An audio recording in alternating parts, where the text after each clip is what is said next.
Islam, Islam, Islam. True peace. Rabat Shilhagatep. Let's get started today. Let's get started. I'm your host, Dr. Grand Sheik, Dr. Lawiy. Welcome to the World Temple, Branch Temple number 24 of the Moorish Science Temple of America. We are a globally chartered and incorporated branch temple of the Moorish Science Temple of America. Welcome, welcome, welcome. We're teaching our people their nationality and their divine creed. This is a question and answer forum as we have in gathering every Friday. Happy holy day to all peacemakers and Muslims all throughout the entire global village. Welcome, welcome, welcome. We're going to get it started in here today by me first sharing the room. And making sure everybody has access to the room. Welcome, welcome, welcome. I'm going to open this up without divine supplication. So if you are in the audience, please be patient with your brother as I get us started and share the room. Share the room, share the room, share the room. So we can get our people in here to get today's message. Happy holy day, everybody. Do our typical room shares to the regular social medias, Twitter, Facebook, all that good stuff. Go ahead and share the room if you can. And we're going to get us started with this divine supplication. Open up the temple. Sit back, bring your family. Have them listen in or participate if y'all have a Clubhouse account. Just make sure you click that gray block of words up there at the top that say World Temple. Join us. So that way we'll be okay with bringing you up to the top of the stage to join us and enjoy today's holy day gathering. With that, y'all, I'm about to open us up with the divine supplication. True peace, nobody. I see you down there. I'm going to send you an invite. All right, let's get started with this supplication. And let's have us a good holy day. Happy holy day. Happy, happy, happy holy day. All right. So, y'all know how we do this. Begin our prayers and thinking by using the all. After that, I'm going to get into the daily affirmations and finish the rest of our opening here. But with that, O Heavenly One, the Most High, who is sustainer of all the worlds, we do accept the duty you have laid on us to clean up the filth.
Okay, mic check. All right, yeah. I don't know if you heard what I was saying, but I was saying true peace. I got you. Um, uh, I modded you up so you can help me moderate the room. Just make sure if anybody want to come on stage, they okay. Yeah, because I don't know why it do that. Sometimes it got a little bug on my particular uh, clubhouse room. I don't know if it's the room or if it's just my account or what, but we want to make sure that they are actual members on here on Clubhouse, or if I'm familiar with them already, I'll let you know. I'm gonna try to check the chat periodic because I'm gonna be reading and doing the sermon and opening up, so I don't get a chance to kind of see who come in and out real quick. Okay, so let's jump into this divine constitution and bylaws, but first we're gonna open it up with the Moorish American prayer. Y'all know how it go. If y'all want to say it with me, especially y'all that's coming back listening to the replay, 2 fingers up, 5 fingers up, facing the east, feet at a 45-degree angle. Allah, the Father of the universe, the Father of love, truth, peace, freedom, and justice. Allah is my protector, my guide, and my salvation by night and by day, through his holy prophet, Noble Joe Ali. Amen. With that, y'all, we're going to jump into this divine constitution of the Moorish Science Temple of America, Act 1. The Grand Sheik and the chairman of the Moorish Science Temple of America is empowered to make law and enforce laws with the assistance of the Prophet and the Grand Body of the Moorish Science Temple of America. The assistant Grand Sheik is to assist the Grand Sheik in all affairs if he lives according to love, truth, peace, freedom, and justice. And it is known before the members of the Moorish Science Temple of America. Act 2. All meetings are to be open and closed promptly according to the Circle 7 and love, truth, peace, freedom, and justice. Friday is our holy day of rest, because on a Friday the first man was formed in flesh, and on a Friday the first man departed out of flesh, and ascended unto his Father God Allah. For that cause, Friday is the holy day for all Muslims all over the world. Act 3. Love, truth, peace, freedom, and justice must be proclaimed and practiced by all members of the Moorish Science Temple of America. No member is to put in danger or accuse falsely his brother or sister on any occasion at all that may harm his brother or sister, because the law is love. Act 4. All members must preserve these holy and divine laws, and all members must obey the laws of the government, because by being a Moorish American, you are part and parcel of the government and must live the life accordingly. Act 5. This organization of the Moorish Science Temple of America is not to cause any confusion or to overthrow the laws and constitution of the said government, but to obey hereby. Act 6. With us, all members must proclaim their nationality, and we are teaching our people their nationality and their divine creed, that they may know that they are a part and parcel of this said government, and know that they are not Negroes, colored folks, black people, or Ethiopians, because these names were given to slaves by slaveholders in 1779 and lasted until 1865 during the time of slavery. But this is a new era of time now, and all men now must proclaim their free national name to be recognized by the government in which they live, and the nations of the earth. This is the reason why Allah, the great God of the universe, ordained Noble Joe Ali, the prophet, to redeem his people from their sinful ways. The Moorish Americans are the descendants of the ancient Moabites who inhabited the northwestern and southwestern shores of Africa. Act 7. All members must promptly attend their meetings and become a part and parcel of all uplifting acts of the Moorish Science Temple of America. Members must pay their dues and keep in line with all necessities of the Moorish Science Temple of America. Then you are entitled to the name of faithful. Husband, you must support your wife and children. Wife, you must obey your husband and take care of your children and look after the duties of your household. Sons and daughters must obey father and mother and be industrious and become part of the uplifting of humanity. All Moorish Americans must keep their hearts and minds pure with love and their bodies clean with water. This divine covenant is from your holy prophet, Noble Joe Ali, through the guidance of his Father God Allah. Islam, Shalom, Hag all that good stuff. Welcome, y'all. I'm gonna jump into our weekly readings from the Circle 7 Holy Qur'an, and y'all know how we like to do in our particular temple. We open up with the Holy Covenant of the Asiatic Nation, chapter 25,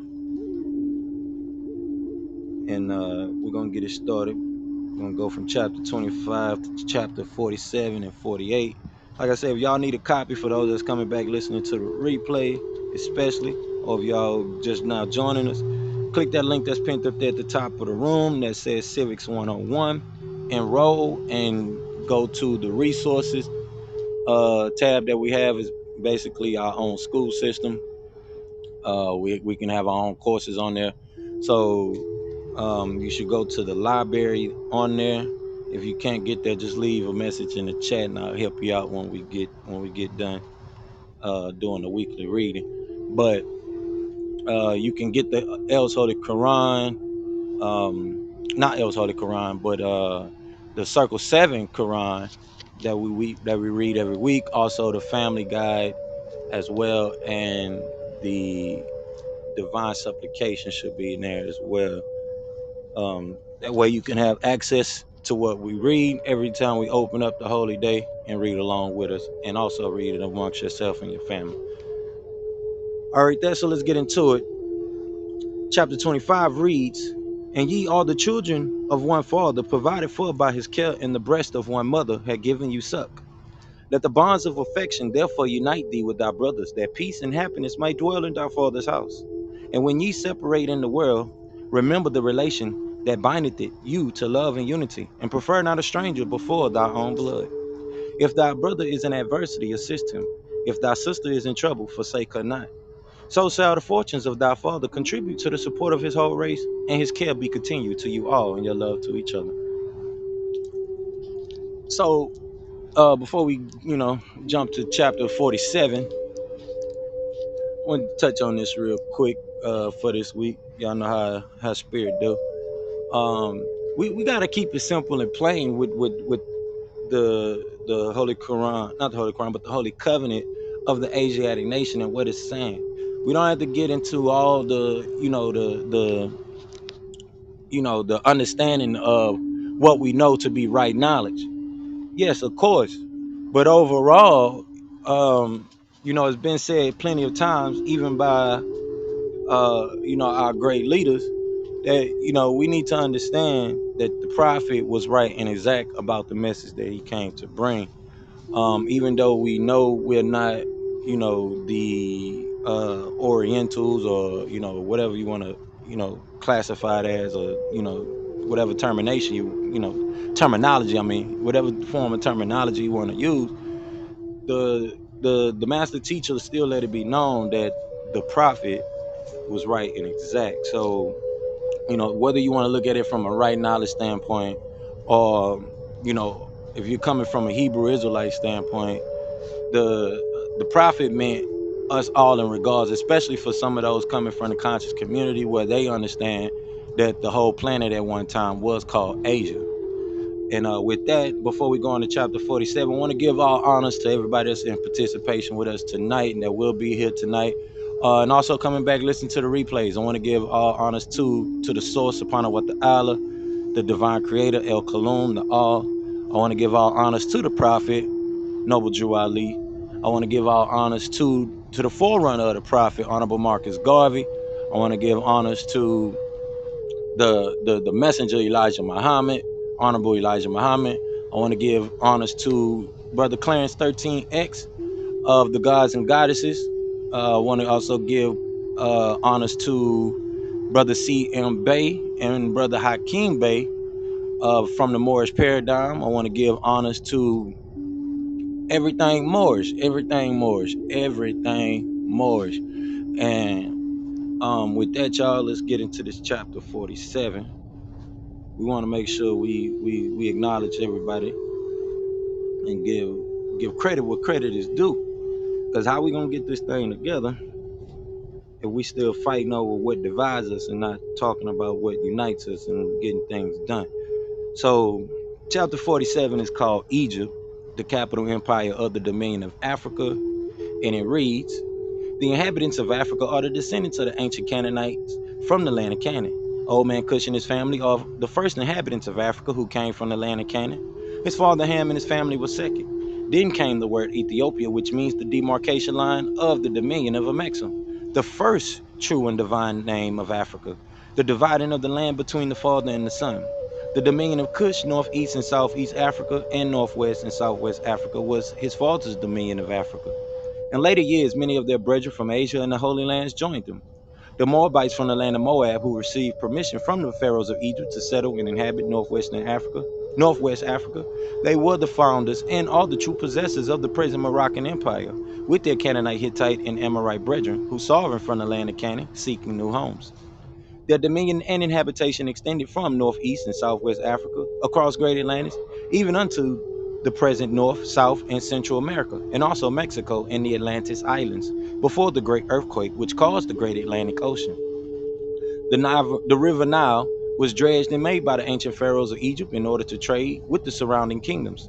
Also, the Niger River was dredged by the great pharaoh of Egypt in those ancient days for trade, and it extends eastward from the river Nile westward across the Great Atlantic. It was used for trade and transportation. According to all true and divine records of the human race, there is no Negro, black, or colored race attached to the human family, because all inhabitants of Africa were and are of the human race, descendants of the ancient Canaanite nation from the Holy Land of Canaan. What your ancient forefathers were, you are today without doubt or contradiction. There is no one who is able to change man from the descended nature of his forefathers unless his power extends beyond the great universal creator Allah himself. These holy and divine laws are from the Prophet Noble Ali, the founder of the uniting of the Moorish Science Temple of America. These laws are to be strictly preserved by all members of the temples of the Moorish Science Temple of America, that they will learn to open their meeting and guide it according to the principles of love, truth, peace, freedom, and justice. Every subordinate temple of the Grand Major Temple is to form under the covenant of love, truth, peace, freedom, and justice, and to create their own laws and customs in conjunction with the laws of the Holy Prophet and the Grand Temple. I, the Prophet Noble Ali, was sent by the great God Allah to warn all ye Asiatics of America to repent from their sinful ways before that great and awful day that is sure to come. The time has come when every nation must worship under its own vine and fig tree, and every tongue must confess his own. Through sin and disobedience, every nation must worship under its own vine and fig tree, and every tongue must confess its own. Through sin and disobedience, every nation has suffered slavery, due to the fact that they honored not the creed and principles of their forefathers.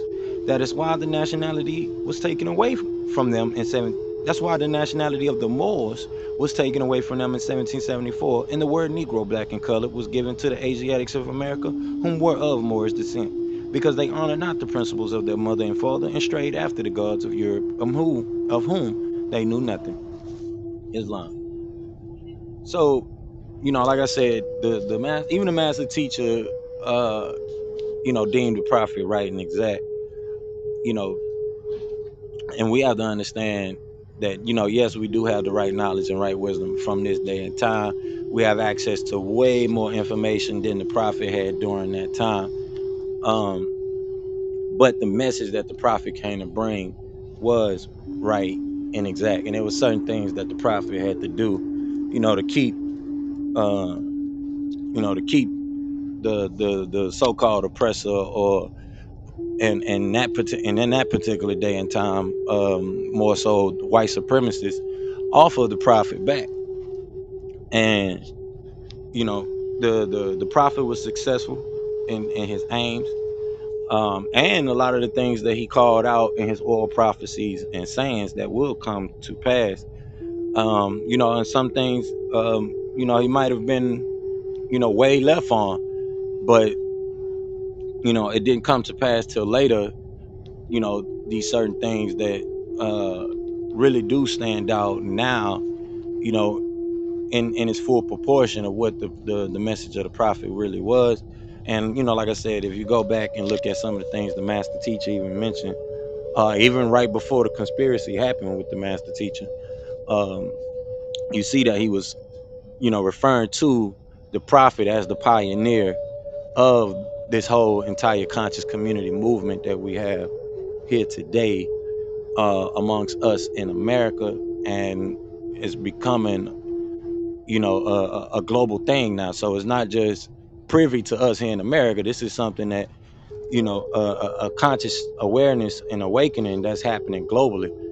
So, we have to take heed to that as part of the host of the planet, and like I said, come together on the things that we could get done, versus keep constantly going over the things that keep us divided. So let's get into chapter 48, called the End of Times and the Fulfilling of the Prophecies, chapter 48. And it reads, The last prophet in these days is Noble Drew Ali, who was prepared divinely in due time by Allah to redeem men from their sinful ways and to warn them of the great wrath which is sure to come upon the earth. John the Baptist was the forerunner of Jesus in those days to warn and stir up the nation and prepare them to receive the divine creed which was to be taught by Jesus. In these modern days, there came a forerunner of Jesus who was divinely prepared by the great God Allah, and his name is Marcus Garvey, who did teach and warn the nations of the earth to prepare to meet the coming prophet, who was to bring the true and divine creed of Islam, and his name is Noble Drew Ali, who was prepared and sent to this earth by Allah to teach the old time religion and the everlasting gospels to the sons of men, that every nation shall and must worship under their own vine and fig tree, and return to their own and be one with their Father God Allah. The Moorish Temple of America is a lawfully chartered and incorporated organization. Any subordinate temple that desires to receive a charter, the Prophet has them to issue to every state throughout the United States, etc., that the world may hear and know the truth of that among the descendants of Africa there is still much wisdom to be learned in these days for the redemption of the sons of man under love, true peace, freedom, and justice. We, as a clean and pure nation descended from the inhabitants of Africa, do not desire to amalgamate or marry into the families of the pale-skinned nations of Europe, neither serve the gods of their religion, because our forefathers are the true and divine founders of the first religious creed for the redemption and salvation of mankind on earth. Therefore, we are returning the church and Christianity back to the European nations as it was prepared by their forefathers for their earthly salvation, while we Moorish Americans are returning to Islam, which was founded by our forefathers for our earthly and divine salvation. The covenant of the great God Allah, honor thy father and thy mother, that thy days may be longer upon the earth land, which the Lord thy God Allah had given thee. Come, all ye Asiatics of America, and hear the truth about your nationality and birthrights, because you are not Negroes. Learn of your forefathers' ancient and divine creed that you will learn to love instead of hate. We're trying to uplift fallen humanity. Come and link yourself with the family of nations. We honor all true and divine prophets. True peace, true peace. Bring you up, Brother Jonathan. All right, so the the message that keep reverberating from spirit this week is saying, we got to wake them up to the fact that we're not talking about, and we had this discussion before here on Holy Day, that we are not talking about Orthodox Islam, who are the initiators of the slave trades. So please understand that this is talking about the ancient divine creed, way before Islam even came. So please understand that we're talking about the divine culture that goes all the way back to even pre-ancient Egypt days, your Imhotep days, the father of medicine. Is no coincidence that the main statue that they do show of Natil Imhotep is in the mid formation position, or in the position of meditation, what they call so-called Indian style, right? So we have to understand that meditation and the way of peace, which we call Islamicism, not Islam, but Islamicism, the ancient and divine, ways of peace. Yahshua called out to his followers as the peacemakers, followers of the Messiah, not necessarily Christians, which is, a whole nother spiel that we got into before, and we broken down on past gatherings. But understanding that we are the Nasarim, the helpers, the aiders of divine creation. Not just Allah, or who you would make reference to as Anu, the Heavenly Father, which, yeah, if you read it, is referring to an anthropomorphic type being. But like I said, if we take this back to the ancient and divine creed and the principles that even Yahshua HaMashiach, the Avatar, you find in the readings, was arguing with the Egyptian priests about in the Egyptian temples, because we all understand these anthropomorphic deities that are, you know, still connected to, you know, to us in a sense, especially us as, you know, melanated people, indigenous people. But we're not talking about those creators that are not um synonymous with omnipresent, omniscient, and omnipresence.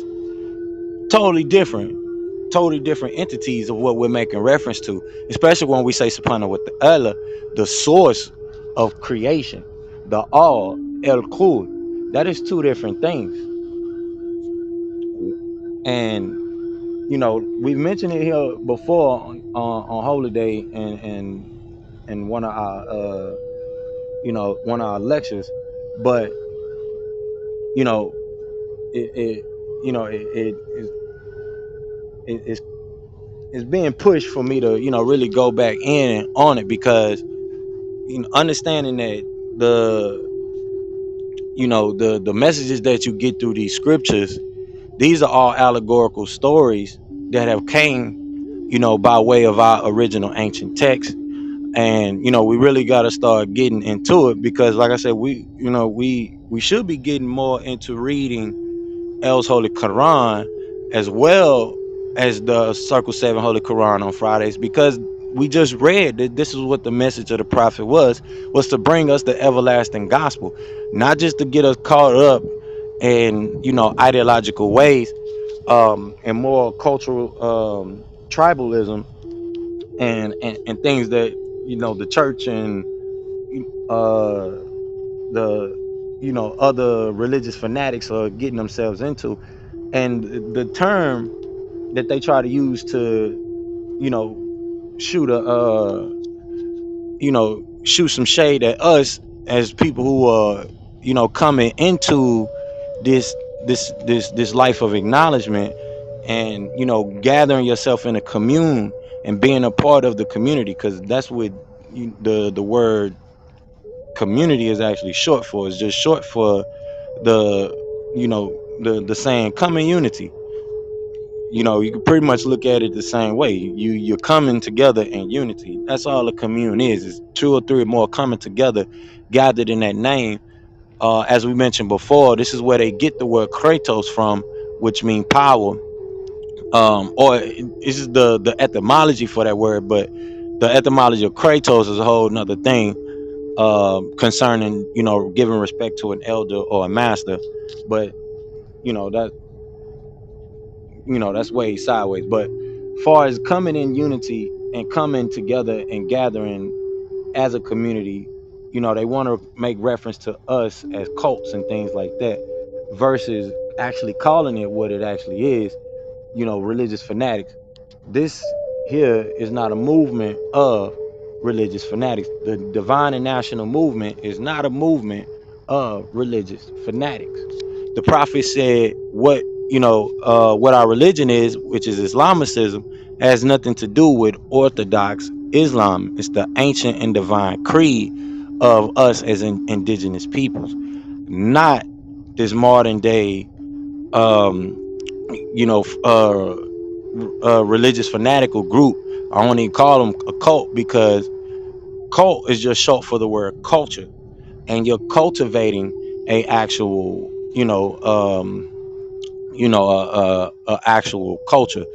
Now we can say gang because from the root of the Berber history and their history, you know, like I said, that particular form of Islam, they always been connected to that first slave trade that started out. Like a lot of us here in America like to put the blame on, uh, you know, pale supremacy or white supremacy, but we always making reference to Europeans and Caucasians and not the actual Berbers, or who the Europeans refer to as barbarians, which is these, um, you know, the desert Arab that came into Africa and, you know, kicked off the first, you know, first slave trade. And it was some of our indigenous Moorish people, black, Moorish, whatever you want to, you know, say, indigenous people that participated in it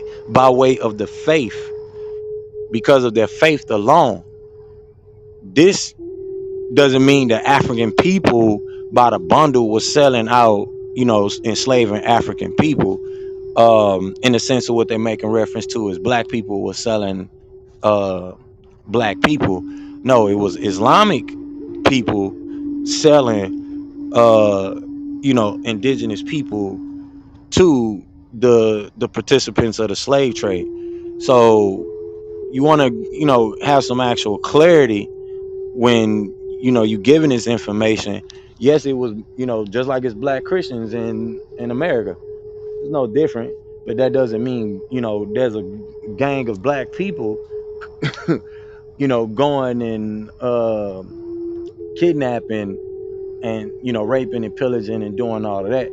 This was by way of participating in the Berber faith, in that faith that or like I said, that idealism that really came out of the the pale Arab culture and their way of life, which is a perversion of the Hinduism that was going on during that time, which is still Hinduism is still a perversion also of our ancient and divine creed. So the information, if if you're not listening to people like the master teacher, you haven't got a chance to listen to people like the master teacher, a lot of that information will get misconstrued, and the message kind of gets uh you know get omitted from the communication in our communities, and especially in these particular rooms on Clubhouse where they have every kind of antagonistic type questioning for the topics of that room, that really don't be making sense, or the more sellouts, or this this, that, and that. We've been over that numerous of times by many scholars, many teachers have came and really broke it down that uh no African people were not selling. There's Africans that participated in it, and it was by way of participating in the idealism or the idealistic faith that was not based on the principles of nature, as our ancient and divine creed actually is. And how do we know this? Because we have proof by way of your teflim, or your ancient statues of your elders and things like that. They call it teflim. That's a Hebraic word, which means statue. So just like you find a statue of Martin Luther King, or one of these Native Americans in a landmark somewhere in your local city or somewhere, it's the same thing, but in reference to a more of a spiritual context behind the more so than a political, behind the creation of that statue. And so we have ours, and you have it in the ancient languages, even to the point to where the term that we use for God in ancient times is natir, or natir, for nature deities, or gods of nature, gods based on the wind, gods based on the sun per se. And that trickled down from African way of life, African spirituality, or traditional African religions, on down to other cultures and things like that have adopted those concepts. And then that lets you know also that there is a remnant of Africa everywhere all over the world. Because with that, we have to touch on this out of everybody out of Africa theory. Yeah, everybody might not come out of Africa, but the oldest people on the planet, even the oldest people here in America, in Louisiana, they have phonetic ties. I'm sorry, genetic ties that go all the way back to Africa still. And it's already been proven, yeah, you can be indigenous in multiple places. So the way we look at the European psychology behind the African, well, not the African, but the genealogy thing, and how we look into that, we really got to make sure that we're using the proper terminology when we're conveying the story behind our DNA. Because some people DNA, goes around the planet. Some people DNA, yeah, they might only just be from here in America. Yes, you are indigenous to America. Yeah. But if you compare that with the the next person's DNA, who DNA probably go around the whole entire planet, and some unknown parts of their DNA which might not come from this planet. You might be a younger soul. It's okay. Some of us are Moors. Some of us are, Native Americans. Some of us, do actually come, if not a lot of us, come out of Africa. Some of us come out of Asia. A lot of us do. But this is why here in this particular branch temple, a global branch temple of the Moorish Science Temple of America, which opens the doors now to Moorish Americans, Moorish Africans, and Moorish Asians all over the world, and all world islanders and peacemakers. Because all of us tie into that ancient tradition and those ancient traditions and ways of peace. This is why the prophet said we honor all divine prophets, whether it's Buddha, Confucius, back to Jesus or Muhammad. It doesn't matter. Yahshua practiced the ways of peace, going all the way back to the Nitiru, and you know, uh, deities that coincide with them, even going back to uh, the Anunnaki. So we have to get that grasp on how we communicate the message, and how we open up the space for others to get involved, because that's, like I mentioned last holy day, that's why a lot of our people don't get involved. They think they are getting involved with religious fanatics, and some of them are only here for the remedy, which there's no problem in that. It's totally not. But one thing we do have to know is how to be a part of the civic engagement. Like there's another room going on right now. Are we, from Africa or America? We are from all over. We're indigenous from all over. Your genetic makeup, like I said, if you fresh just only here in America, which America being a melting pot, just like Spain was back in the day, and just like Egypt was back in the day, then that's a slight possibility, because at this day and point in time, a lot of us are mixed up. But at the same time, you know, this could be from where you are, indigenously held. It does not matter, especially if we go back at least 2 or 3 generations, 3 or 4 generations. You know, it's more so about what's more so important is about learning who we are, learning who we're connected to, learning who our ancient forefathers and mothers are. At least being able to keep up with the past 16 ancestors behind you going back, not worrying about the continent banging that's steady going on, because that's not what this redemption thing is about. A lot of us have it so misconstrued that, like I said last holy day, we take it, or we allow one person to take hold uh with something that's based on opinion, and not based on actual realistic and real life fact. And now that opinion is dictating what the understanding of the redemption is actually about. Because this whole redemption thing, and like we get into talking about the different sovereign citizenship things and patriotism things, all these different um avenues or tunnels that you and roads you got to take before you even understand the simple things of what the prophet Noble Drew Ali came to do. This is why, a few holy days back, we went into the manumission of Dred Scott. We read the Dred Scott decision together. Before that, we was reading the Treaty of Peace and Friendship. We went into that together, and things that actually, and there's more stuff that we're gonna continue to go into, especially for this year, waking it up. We're definitely gonna be getting into the Treaty of Grenada, the Sun-Dry Free More Act that came from the 1700s.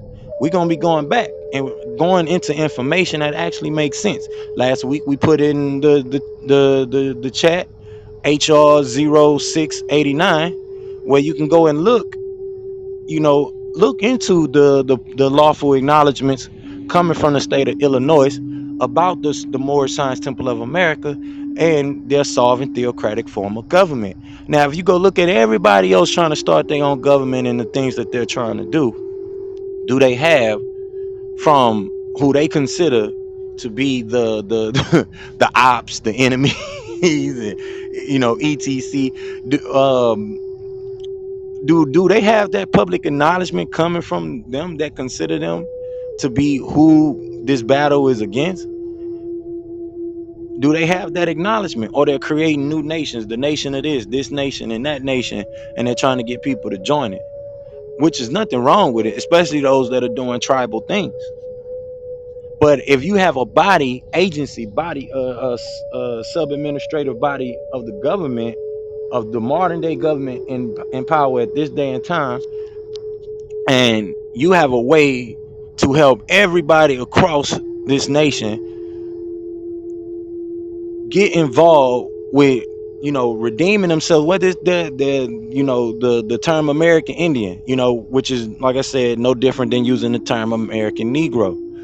So you should have a little more self-determination for yourself in those type of things. But at the same time, even if that's your aim and more so your focus is the tribal thing, you know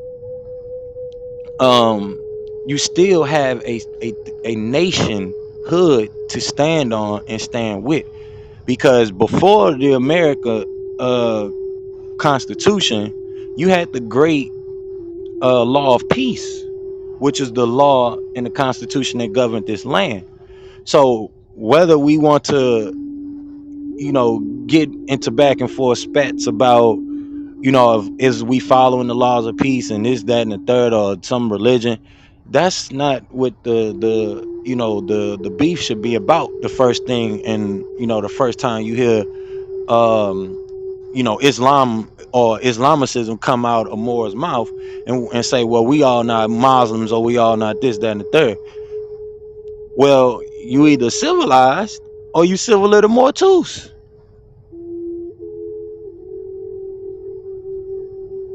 That you can be a civilized Moor, or you can be civilly dead in the eyes of the law as a Moor. Either or, because the word civil little mortus has the word Moor in there, but it has that T connected to it. And we can go even deeper, but you got to think. You got to think. And we get into back and forth spats about should we use the word black, or this, that, and the third. Yeah, black may not have standing in the eyes of the law, but that, or legalese per se, and especially when you go by somebody's legal definition, you put yourself under that person's jurisdiction. So yeah, okay. And a lot of these leaders before us, they don't want to talk about sovereignty. They great leaders, they great speakers. They, we got our Farrakhan's to our modern day 19 keys, but we're not getting into sovereignty. We're not revering the people who talked about sovereignty, because look at what actually happened to these people. Sovereignty in this conversation about the redemption of us as a people it's a big kumbaya thing. Kumbaya, my Lord, we all come together, we kumbaya, we say we're gonna do this, we say we're gonna do that, and then you actually get the resources and we become, lost founded with other more issues to bring up at hand. We should understand, yeah, there's no one leader. Our ancestors, if anything, should be the leaders. They're not here no more. What they gonna do? Wake Noble Drew Ali up by the grave and put some handcuffs on him? I mean, talk to me. You know, they gonna wake up Clarence 13 next out the grave and put some handcuffs on him? Those already are leaders. Don't matter if they're not, walking in the flesh or not. They done their job. They done the work that they could do in the capacity of what they needed to do in that day and time. They came, they gone. Did you get the message? Did you get the understanding of what work was needed to be done? Because a lot of us, we get caught up in the moment, the kumbaya of the moment, and not realize after that, after everybody, you know, cut their phones off and go home, it's still work to be done. You still have to carry that integrity with you. So this is why it's important to have. This is what I don't know what that is. Somebody got the truck loud as crazy. But this is why it's good to have those, understandings, and the way that we operated in an indigenous capacity. We had tribal gatherings. You have a maku or a chief or whatever word you use for chief in your particular tribe, in your particular tribal language. You would gather. They showing you this on these movies like Avatar. But we have a problem and an issue, and they gave respects to Ewa, whether it was the tree people giving respects to Ewa or the people of the water giving respects to Ewa. Same thing, same thing. At a point in time, we had it to where a nation of Islam could, all say the gods and goddesses. This is what the Nubian movement was about. Everybody could be all from all nations, all of us, to the point you had even different parts of that movement for people that had different faith backgrounds. It doesn't matter, but when it all is said and done, it all comes to and fro, whether you yellow man, black man, red man. We're all Nubians. We all new beings. We're all beings who have been baptized by the spirit of the divine creator to live a humble, meek life, a life of peace. That's what your American Constitution is about. It's a contract for us to do business amongst each other, amongst these corporate bodies that we create, amongst these groups and organizations, for especially for economics that we create, so that way we could uh we could all participate in the pursuit of happiness, own property, and have these liberties that we naturally are supposed to have, these inalienable rights that you had even before the Constitution. So you have something in place that's been publicly, lawfully recognized and acknowledged for you to exercise your inalienable rights, but we still fighting over and divided over if this is a cult or a religion, and we so concentrated on the COINTELPRO conversation of the people that are still playing either house Negro or or playing the games of these special interest groups that are not looking for us to unite, whether it's as a people, whether it's humanity, because they control humanity better by them being disenfranchised, by them being disunified. And that's not to take away from the plight that we have as melanated people, and the things that we have to deal with, as melanated people in that, in that sphere of the whole entire humanity. But in essence, we understand whether you know, black or white, so called, you still are dealing with the same oppressor regime. You still dealing with the same people that do not care for the unity of humanity coming together and learning to work with nature and not work against nature. We touched many times about how they got us caught up in everything artificial. We live in a microwave society. We want microwave knowledge. You want knowledge, master classes of knowledge in less than 5 or 10 minutes. When it took, our elders, boots on the ground and years of study to get the information that they gathered. And as we went more into the modern age, it was more accessible and more easier to get the information and do the analysis. But you still need to do the reading. You need to do the ikra. So if you don't come together and get past the fact that this is not a religious fanatic group or gang. This is not a gang. This is not necessarily a group. We are of the Ummah. We mention this all the time in this temple. We of the Ummah. You are of the Ummah. You're linking yourself back into the mother of nations, the mother of tribes, the Ummah.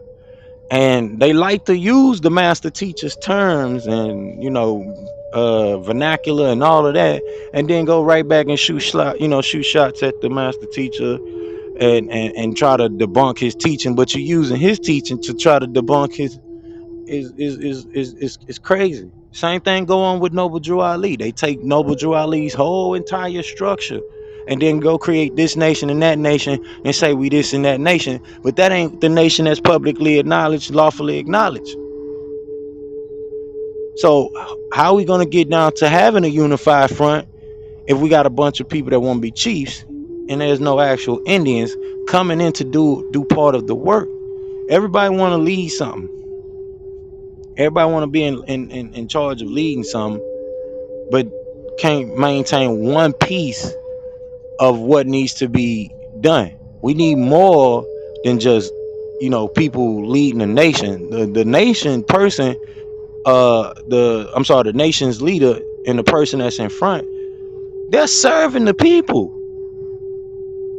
They're serving the people. That's not just the title. Yeah, so your character can outweigh the responsibility. I mean, the your character can outweigh that person's title, but can your character outweigh that person's responsibility? Whole nother thing. Because a title ain't just about having a title. The title means I'm here to serve. I'm here to do work. Especially when we have these true peace, bro, Noble Brian. Especially when we have these type of titles that we have, like HMI, HRI, HM, HE. We here to serve. Yes, we royals, but we royal by way of ministerial work. We here to do ministerial work, whether that's administration in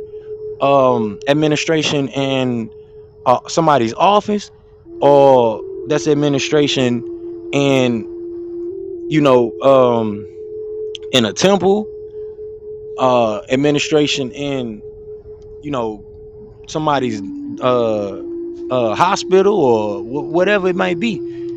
We here to do administrative work.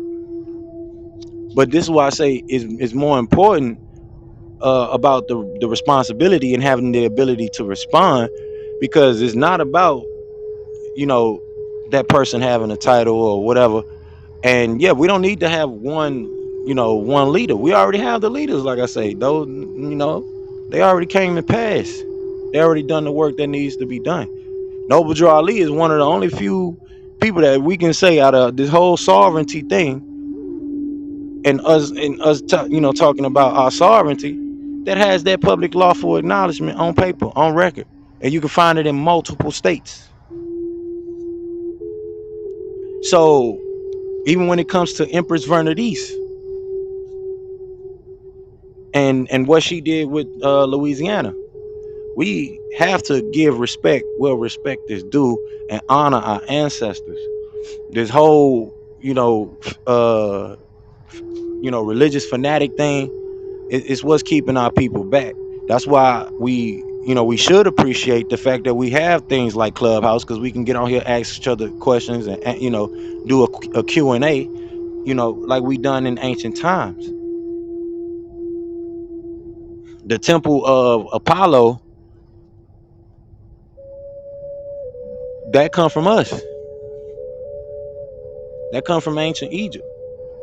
Like I said earlier, Joshua was in the Egyptian temples going back and forth with the temple priests, with the Wabi, questioning them. So you should have that opportunity, especially on these holy day gatherings. Happy holy day, everybody.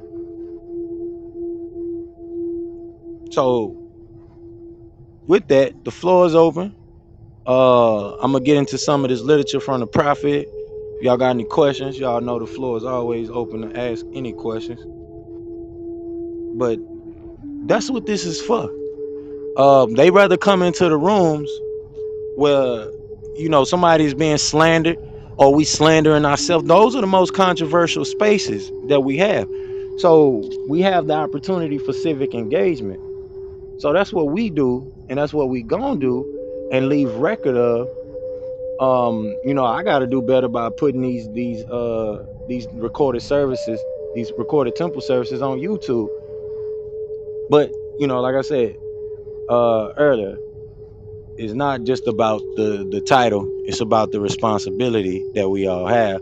And do you have that ability to respond? Because everything shouldn't be on one person. Everything shouldn't be on 2 or 3 people. This is what all of this divided attention is doing to us, because we cannot get to focus on the main thing at hand, the main task at hand, which is coming in unity, coming together, getting past the religious fanatic thing, getting past the different diversities of faith. The scripture in the Bible say faith to faith, so we have to be able to see the fact that it doesn't matter what that person's faith is, it doesn't matter what their background is. If we all here for the same mission, same purpose, and that person has a system and an honor system to go by, then that's what we leave things up to, and we create and create and create. We have been investigated, we have been analyzed, we have been dissected, we have been diagnosed, all of that above and beyond, and we still here to get the work done. There's more of us out there that have questions and conversations around the square of what we're talking about, but they're not in the square. Like I mentioned last holy day, I've been able to witness what it feel like to be treated like royalty. Not this paperwork and pushing thing. This temple here is we on the book of life. Our records is in Cook County in Chicago. We're on record. I'm on record as the Grand Sheik. So everybody that comes here and put their name on record here on Clubhouse or in the school, and the link that's pinned up there at the top of the room, or whether they're a guest member on Facebook, or they're part of our temple network, or whatever, all of them that they can find records to, is always gonna be there, especially with this day of the internet and the Wayback Machine. This is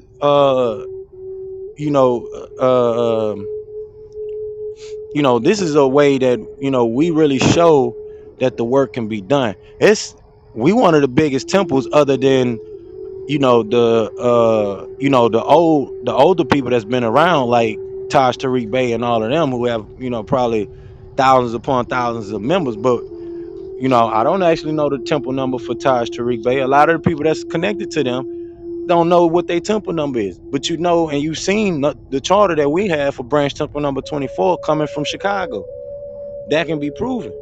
It's already been proven and shown evidence of.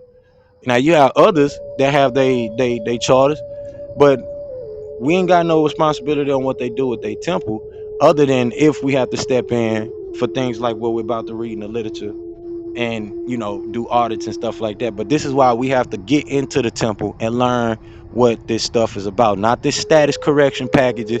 Not and much love and support to them brothers and what they do, but the status correction and all that stuff, they got nothing to do with the real redemption and actually proclaiming your nationality, which we're gonna go over that as we do every week here in the Holy Temple, in the World Temple, Branch Temple number 24, Moorish Temple of America, as the World Temple of the Nucratic Society. And we go over every week, every Friday, about how to put yourself in that book of life, how to put yourself on record in somebody's temple and get your card and become a card holding member of the Moorish Temple of America, which is no different than your national ID. And back in the day, those things were considered birth certificates, especially if you had an ID or even a birth certificate that came from a church, because back in the day, this is who was doing your birth certificates. And you got to understand that we are a curia, we are a royal court, which we're gonna go over here in a second again. But we have to understand how we functioning. We have to understand the basis of how we always functioned as indigenous peoples. No, this is not something that's new, especially with the master teacher and, with him going in and out, drilling, the information in and out, of us and trying to get our people to wake it up to what's actually on record. The Bible sounds good, but the scriptures is the only thing that's actually was real. So we need to be standing on these scriptures, like Yahshua HaMashiach said, the scriptures cannot be broken. So we should be standing on these scriptures and not these little books that were written by people way past the time when our ancestors was actually doing this. We need to be standing on, real stuff that we can verify, and not going back and forth with, our brothers and sisters of the Hebrew Israelites, because, whether they want to do things in a proper manner or in an ideological manner, that has nothing to do with the ultimate purpose and divine mission at hand. So, whether it's the Nation of Islam, whoever it is, even the Moorish Science Temple, and some of the ideological things that some of the Moors, some of the temple Moors or Moors that are outside the temple get into. Let's get to this fundamental conversation about the redemption, what it's actually about, what it has to deal with, why is this manumission of us as a people is so important. Because and having the understanding of the modern day commentary about the fact that we are a part of the art, the initiators of the American Constitution, and that the Dred Scott case, it's been some things that been updated. The case might not have been turned over, but there has been some things that have been updated, and you need to get updated on, because the school books is not going to tell you about the manumission of the Dred Scott family. They're not going to tell you that Tanny had dissenters and people push back on their opinions on why the case should be the way it is. And then the the Papa bull, the bull Intercatera, and how it's been rescinded by Pope Francis. So that case, the Brown versus the Board of Education, and all these other different cases, the McIntosh case, all those different cases, you're gonna have to go back and look. You're gonna have to go back and put your eyes on them, especially in this day and time, especially as us as a royal court, a Rex Curia of the Moorish Temple of America. we cannot do what we continue to do and to make this thing happen, and we have the public recognition and acknowledgement, and all eyes is on us, and we continue to be divided in the movement, or we continue to be separated and not operate, like Optimus Prime or Zabuwr or that the Power Ranger thing when they all used to come together. I don't know if y'all remember the name, a Zabuwr or whatever that thing was. When all the Power Rangers came together and they operated as one big body, we cannot continue to carry on like that. When they come and ask for who are the Moorish leaders, there should be unified bodies of people that we can direct them to, and we all feel comfortable with, you know, um, with that particular body of or branch of the temple, speaking on, behalf of all of us of the Moorish Science Temple or of Moorish peoples, period. And with the authority that we've been acknowledged to have, we have to utilize that. uh Whether you coming from Mali, from Mauritania, Morocco, whatever, you have a nationality in this country, and you don't no longer have to fall under the guise of American Negro, which is a title given to us, not through self-determination, not by us, by way of us, like the prophet did in the in the early 1900s, came, with thousands of Moors through standing on self-determination and these international laws that are in place for us, and give some fundamental explanation to this stuff. But like I say, the floor is open. I'm gonna pull up the literature. Any questions y'all want to talk about? Let's get to it. I'm gonna jump into some of this literature from the prophet.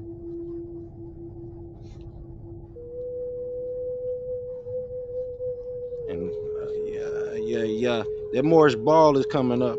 Some of the temples is having a Moorish ball. I was thinking about that. Um, if we want to do one, I don't know. I don't know about a virtual, a virtual Moorish costumes ball, but whatever we can think to do, we can do such, and we can wake it up for the people, at least showing that we are unified, and especially for all those Moors that don't have a temple home. This message is for you all. You all have a invitation to Branch Temple number 24 to call your home, because there's a lot of Moors out there that are going to and fro, and not really having a place that they can call home. And it's not as complex as a lot of these people making sovereignty out to be. um it's not at all that complex. So I'm gonna read something from the prophet. The prophet says, uh this is him speaking to the nation. The prophet says, if you have race pride and love your race, join the Moorish Science Temple of America and become part of this divine movement. Then you will have power to redeem your race, because you will know who you are and your forefathers were. Because where there is unity, there is strength. Together we stand, divided we fall. Come, good people, because I, the prophet, sent to redeem this nation from mental slavery, which you have now, need every one of you who think that your condition can be better. This is a open field to strong men and women to uplift the nation and take your place in the affairs of men. If the Europeans and other nations are helping me, why not you? It is your problem. The Negro problem is being solved only as it can, and that is by the Moorish National Divine Movement. If you have a nation, you must have a free national name in order to be recognized by this nation as an American citizen. This is what was meant when it said, seek ye first the kingdom of heaven, and all these things will be added unto you. So this is what I'm getting at. We got all these things in front of us before we understand the first thing, the first task at hand. Well, I don't want to come in because I don't want to be a part of no religious cult. I don't want to come in because I don't want to be a part of no temple that do this and do that and this that and the third. I don't want to come in a part of no come in a part of no sovereignty movement type thing and go to jail, because y'all Moors be talking that stuff and y'all go to jail. So we got brothers like Ivory, was a brother, the basketball player, uh, uh, Mr. Kyrie, putting stickers on his shoes saying, the Black Moorish Nation, and we worried about joining in the divine national movement and going to jail.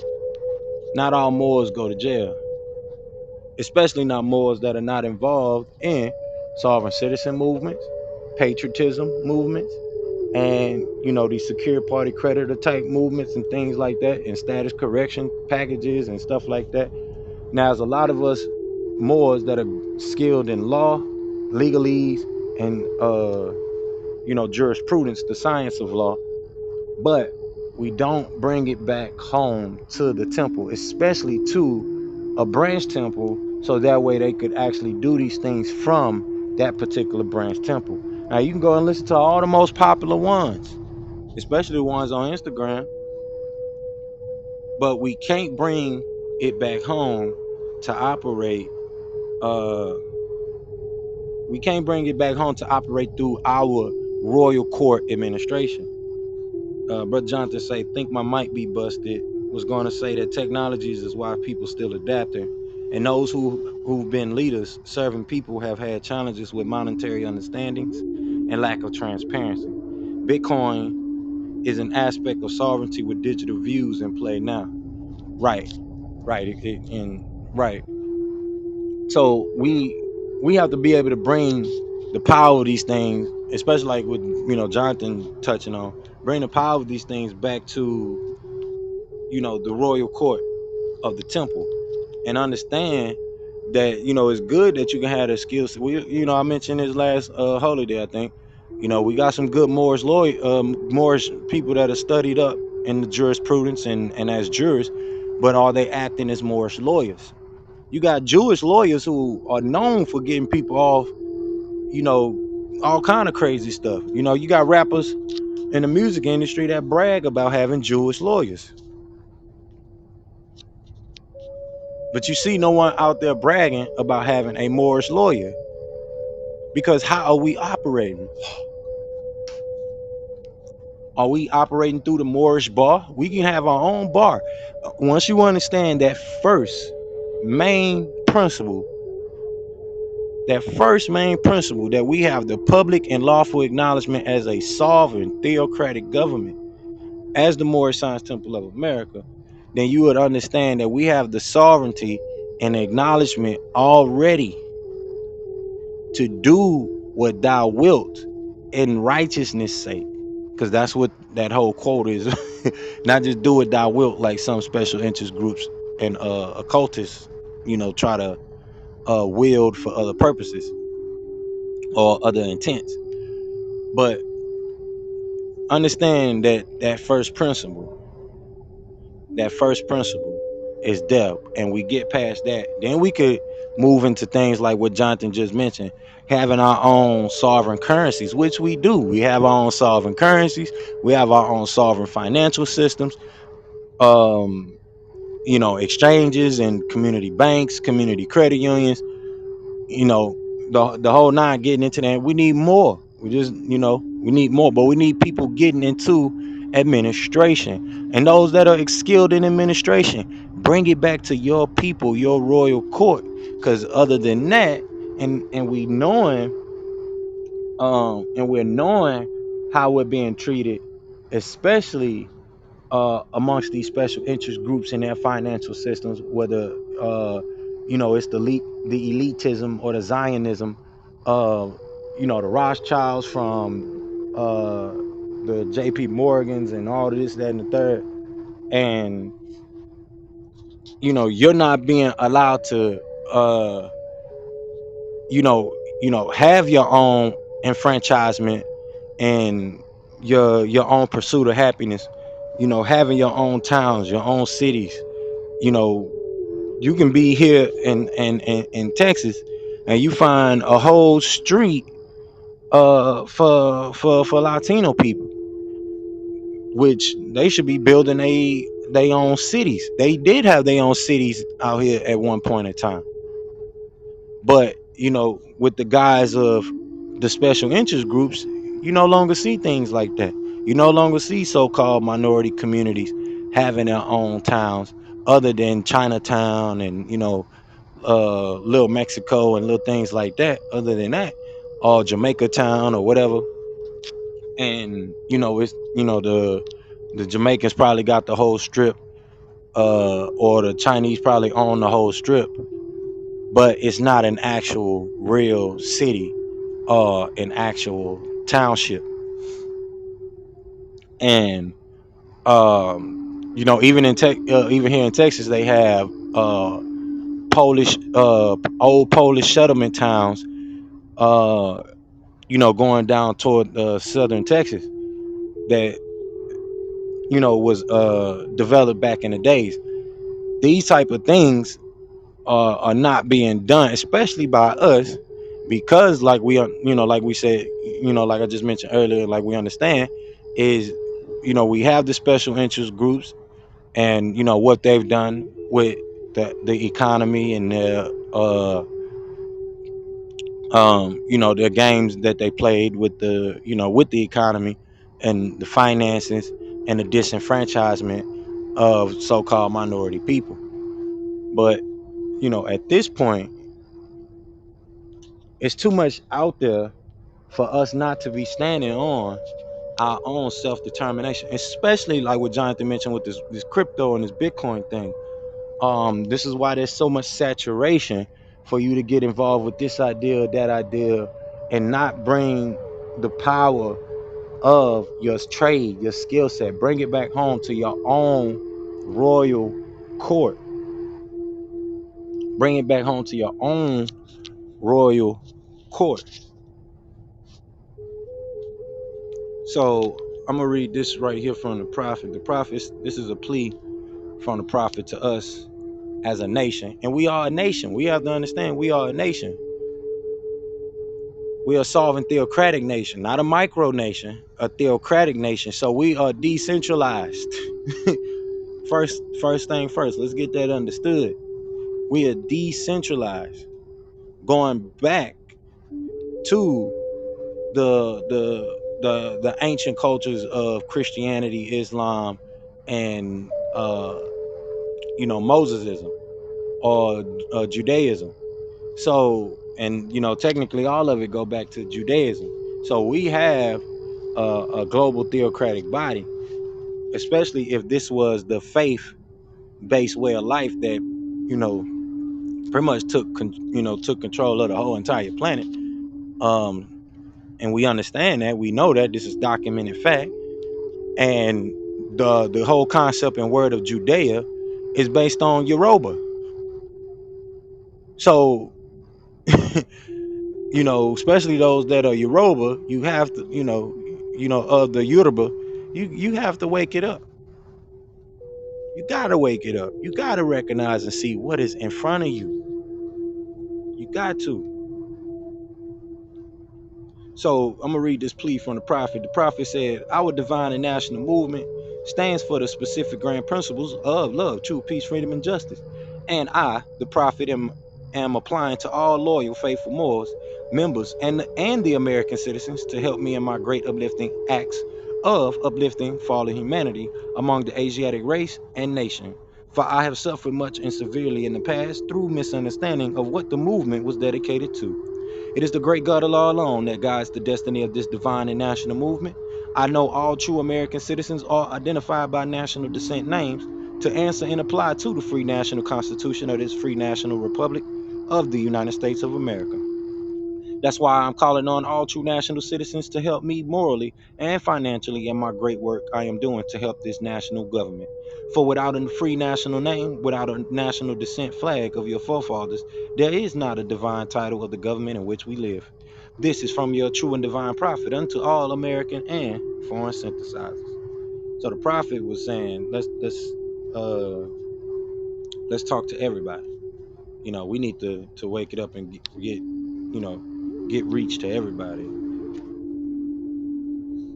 So you know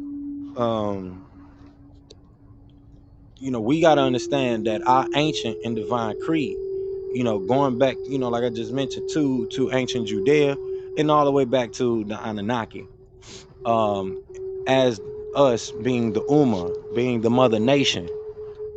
We are the mother nation, meaning we all are connected to what they call the Eve gene. As much as these people scream about genealogy and check your ancestry and find out, well, if I'm American indigenous, but I'm also got my genes go back to the mother Eve gene, then that means my blood has been around this planet a couple times, and I'm connected to the divine mother, who connected to another divine mother off the planet. So we got to wake it up as a people, and really understand the power that's behind you. And if this is being acknowledgement as that theocratic government body, you have your leader, you have your last Grand Sheik, Supreme Grand Sheik Mele El, which our temple lineage go back to. And we try to keep it simple and plain. We ain't got to argue with different parts of the divine and national movement.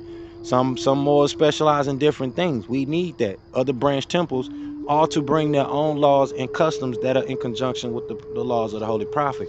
So if you're bringing the customs of a tribe or whatever particular tribe, do your thing. The master teacher came with the United Nubian Nation of Moors, the Yamasee native tribe of Moors, Native American or native Moors.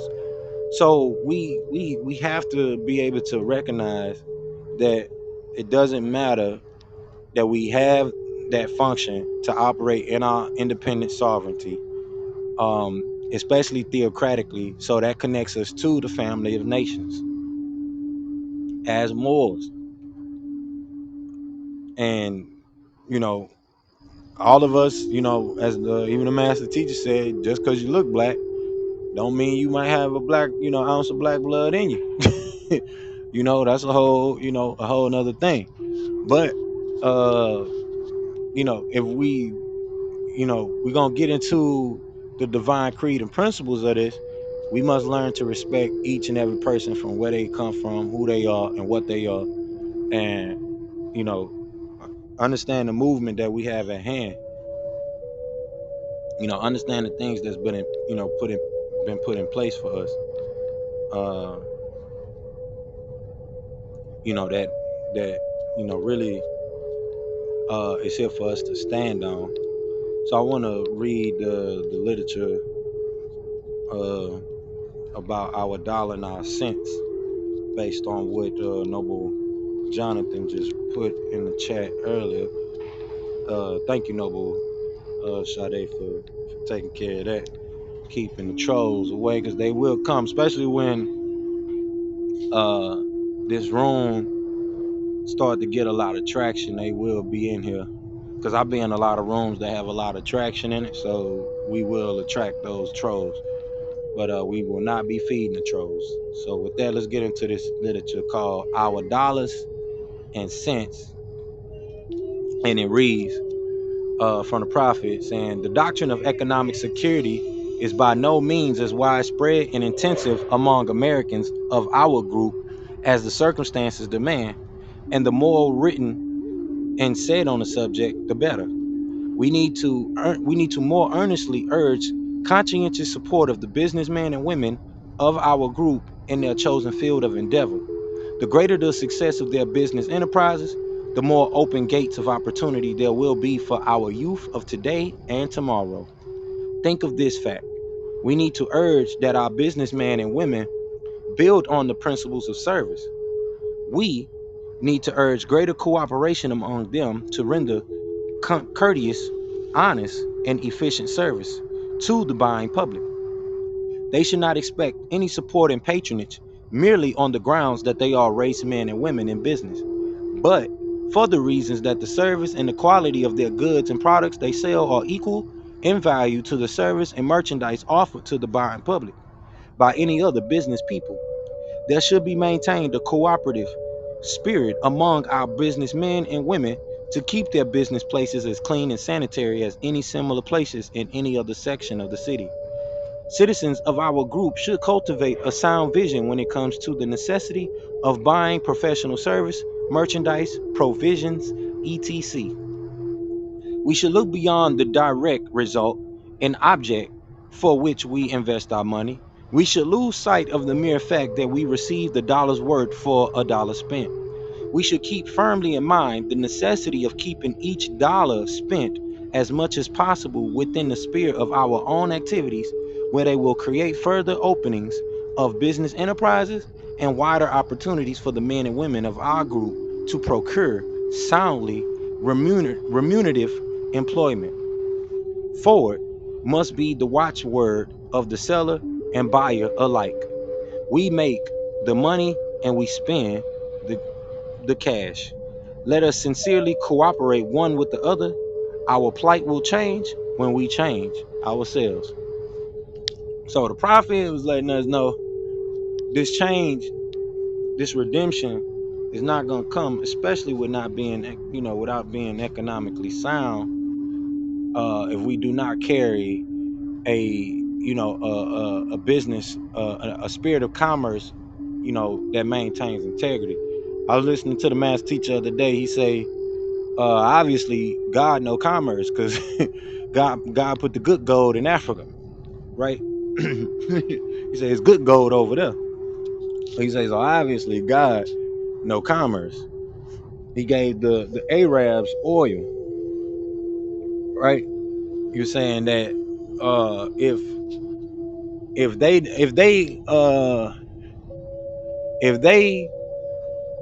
had the opportunity to discover the oil and build cars to put the oil in and drive the cars to, so obviously the divine intelligence gave humans the opportunity and the intelligence to discover that oil, and then in turn put that oil into economic use. So we have to carry you know a spirit of high regard, especially when it comes to our commerce, and with the transparency, with the simplicity of the Bitcoin blockchain that's in place now. We have the opportunity to do that, but of course, just like anything else that is meant to help redeem the people and put them in a high a high integratable environment, a high quality environment. Of course, you're gonna have things that come along and try to copy that or saturate that or change, change the direction of that intent. And that's what we have with a lot of the other projects that are trying to compete with Bitcoin. But nonetheless, we know the intent, we know the purpose. Even with the quant and all these other things that they constantly keep coming up with to pretty much keep spying on the people and you know have this authoritative control over the people. If we're to be public citizens, our information is supposed to be private as kept. We supposed to know more about our government than what they actually know about us. So you have some true backwardization going on when it comes to our government and how they function. And like I said, those special interest groups that really aim to keep us uh keep us working against ourselves. But true peace, noble, I definitely know you are here, and this is where a portion of the work is done here on the app, the opportunity that we had. But like I mentioned earlier, we got to get more creative with it, especially like we just read our dollars and our cents, and get this message out, get the messages out, get other speakers in here to come in and really get their messages out that need to be heard. Like I said earlier, we doing it ancient style, old school, question and answer. That is the opportunity and the blessing that we have with the app, with being able to connect and hear each other's voices just by tapping the mic. And it don't have to be like the other temples or the physical temples or of the Moorish Science Temple of America, where the speakers are just standing up there on top of the stage, and you're only hearing from two or three people, and you don't really get a chance to hear from people that are in the crowd listening, other than probably the chairman and the grand governor, the royal governor, that come on stage to speak. Then some of the speakers that come up to the podium, other than the grand sheik, and speak. With the opportunity we have here, we got people that are just probably guest members of the temple. They can come up, speak, ask questions, and we can have real interactive dialogue. And that's the beauty behind just being here on the app. And then it's also recorded as well, so we can take that and use that also as live content for the things that are being developed. Now, with the with the opportunity we have, the prophet just said we have to provide good quality of work. So we want to make sure we're doing that. And with that, I'm gonna go into our link that's pinned up here at the top of the room, which y'all all could click to enroll into the temple as official temple members of the temple. Like I mentioned earlier, when we did the parliamentary opening, we have our own school system. So that means we could have our own content, our own certifications, and all these different things. And we basically have our own interactive online school system. So we can have elementaries, we could have colleges, multiple schools in a global school district. And this could be multi-state, um, multi-country, all over the world. So with that, we're gonna jump into it. Um, we went over today, of course, as we do every holiday, our civic virtues, which is just our customs and what makes us a culture, especially touching on the things we touched on today. We have to understand civic virtue, which is a part of civics. And we have our civics class officially on Sunday, which is our newcomers gathering, which y'all should come back to on Sundays. We do our newcomers gathering every Sunday, which is mandatory, called out for by the prophet every Sunday. And that's actually where you do your Sunday school for the children, an hour to 2 hours before the adult gathering, in Sunday service. And the next main point and principle that we go over here as well is civic engagement, how we engage with each other. There are rules to how we engage with each other, especially in a royal court functioning. And understanding these rules of engagement, especially for those that know law, will help you in a universal sense of how you coordinate and you function amongst yourselves and amongst each other. I'm gonna read a little bit from what our rules of engagement are, because our rules of engagement are real simple. It's not too complex. I wish I had the temple link up. We're still working on getting the temple link back up, going into this new year. But just to touch on some of the rules of engagement, or what they call the rules of order, parliamentary rules of order. Um, Also, you have the major, not major, but the most known rules of order done by Robert, called the Robert Rules of Order. But we have our own here called Nucratic Rules of Order, which consist of a motion, postponement, amend, a commitment, question, table, and adjourn. And it's just that simple. You either doing a motion, to move a presentment to the chambers or to the royal court. You're postponing a motion, uh, or a presentment from the chambers or to the chambers, and you're amending a motion or a presentment to the chambers.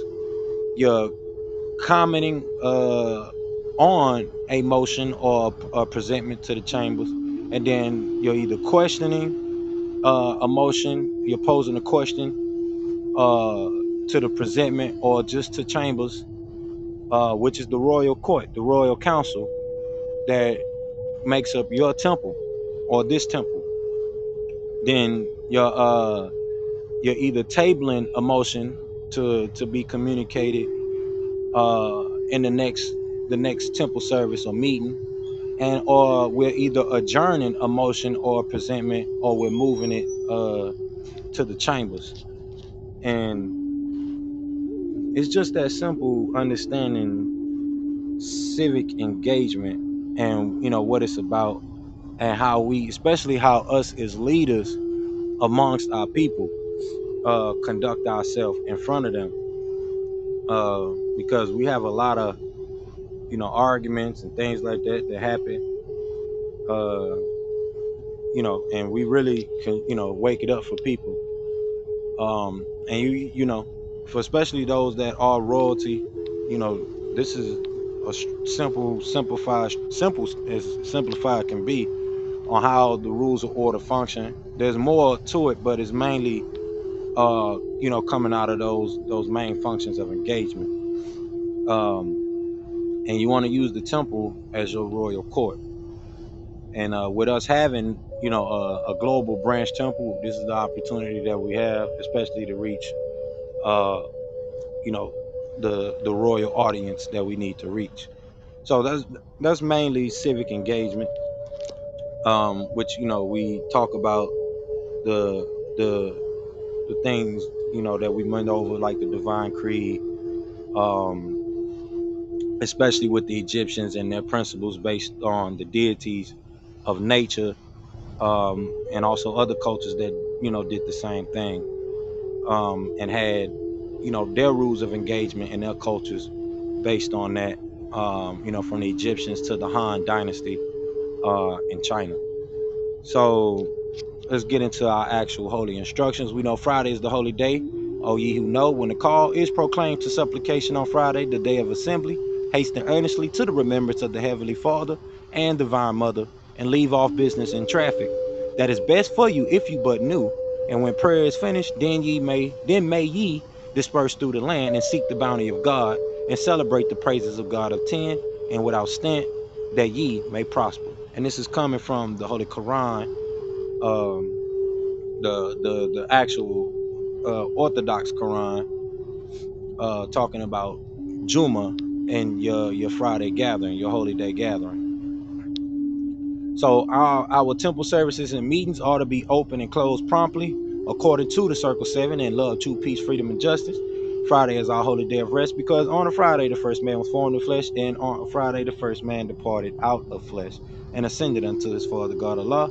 And for that cause, Friday is our holy day for all Muslims and peacemakers all over the world. And this is according to Act 2 of the Divine Constitution and Bylaws by the Prophet Noble Drew Ali. All the temples are to conduct their holy day service every Friday, starting promptly at their respective time, and ending promptly at their respective time. All civilians, patrons, denizens, prospects, and ministers are expected to attend the temple for Friday holy day temple service and meeting. On Fridays, the Moorish American, Moorish Asian, and Moorish African Muslims and peacemakers all come together to supplicate and illustrate that which Allah has blessed them with. The meetings and temple services are open according to divine love, true peace, freedom, and justice. At no time will templars adepts, ministers, patrons, whatever, or outside congregational guests be allowed to disrupt the holy day service, nor will they be admitted under the influence of alcohol or any other severe intoxicants. All Templars or civilians attending the holy day service must have their heads covering with either a turban, kufi, or some type of spiritual covering. Hold on, give me 1 second, y'all.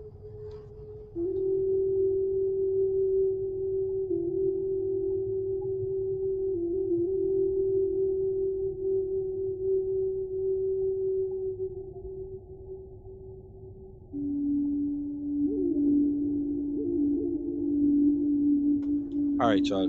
Had to take care of that. Uh, so hold on, give me.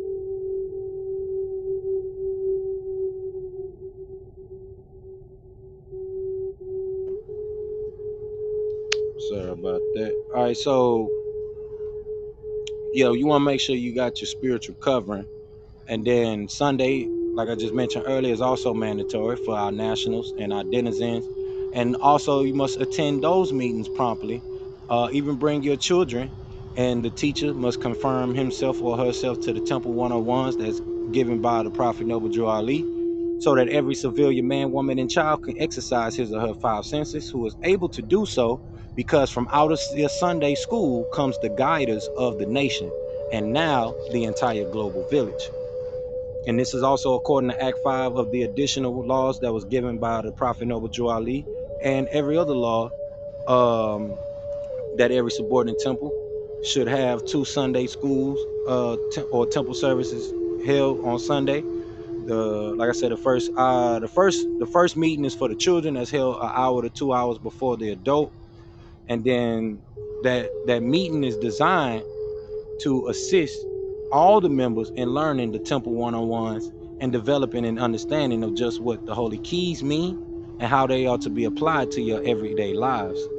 And that includes the divine constitution and bylaws with the Moorish American prayer, the holy covenant of the Asiatic nation, El's holy Injiyl, El's holy Qur'aan, and the civic lessons that we have that's on that link that's pinned up there at the top of the room. And these lessons of the Holy Temple of Moorish science, they're all subjects of major concern for the student who is trying to complete his or her mandatory requirements for pronouncing their temple civilianship and their global nationality. And all lessons from the adult Sunday school must be prepared by the Grand Sheik or Divine Minister or the Assistant Grand Sheik. These lessons are also called by us additions and may be submitted to the student for completion and return to the temple, which is all done in that link that you guys see in the room that's pinned up there at the top. So once these lessons are completed and graded, they must be placed in the active members temple district file, which we have our own school district, not just the school, not just the udemy.com, udemy.com, and um you know what's the other one? You got Udemy and a Jolo, I think. We're not just a course that you take online. This is an actual school system. So if you are a teacher of any type of subject and you want to have your own class, you know, you can create that subject matter, and we can do those things.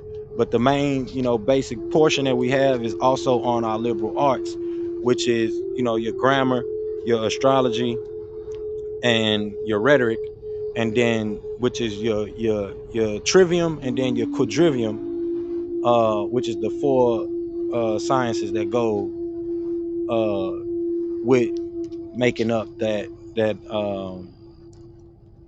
that that seven liberal art structure. So we have that at the basics, but anything else that you want to add on, we also have the world currency 101, where we teach you about Bitcoin, crypto, and starting your own business, and learning how to adapt yourself into the world of commerce, and also utilize smart contracts while doing such.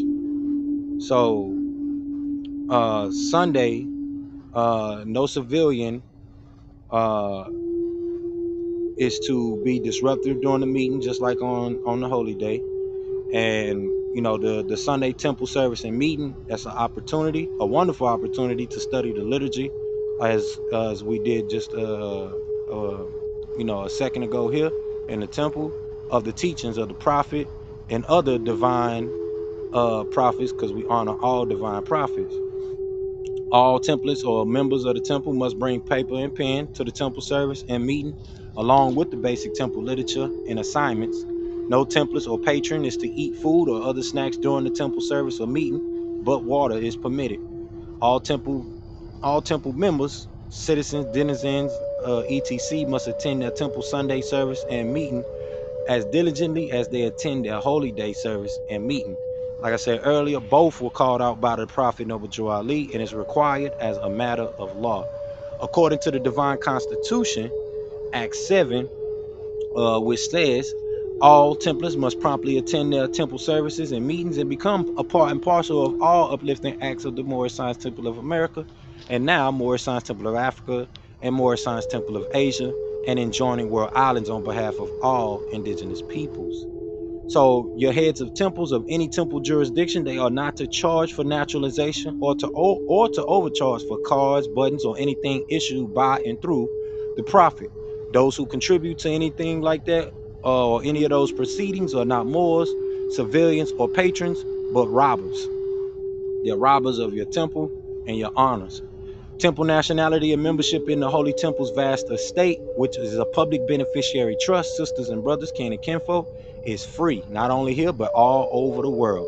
All kin and kinfolk desiring to become a civilian of a subordinate temple must read the messages coming from their temple secretary.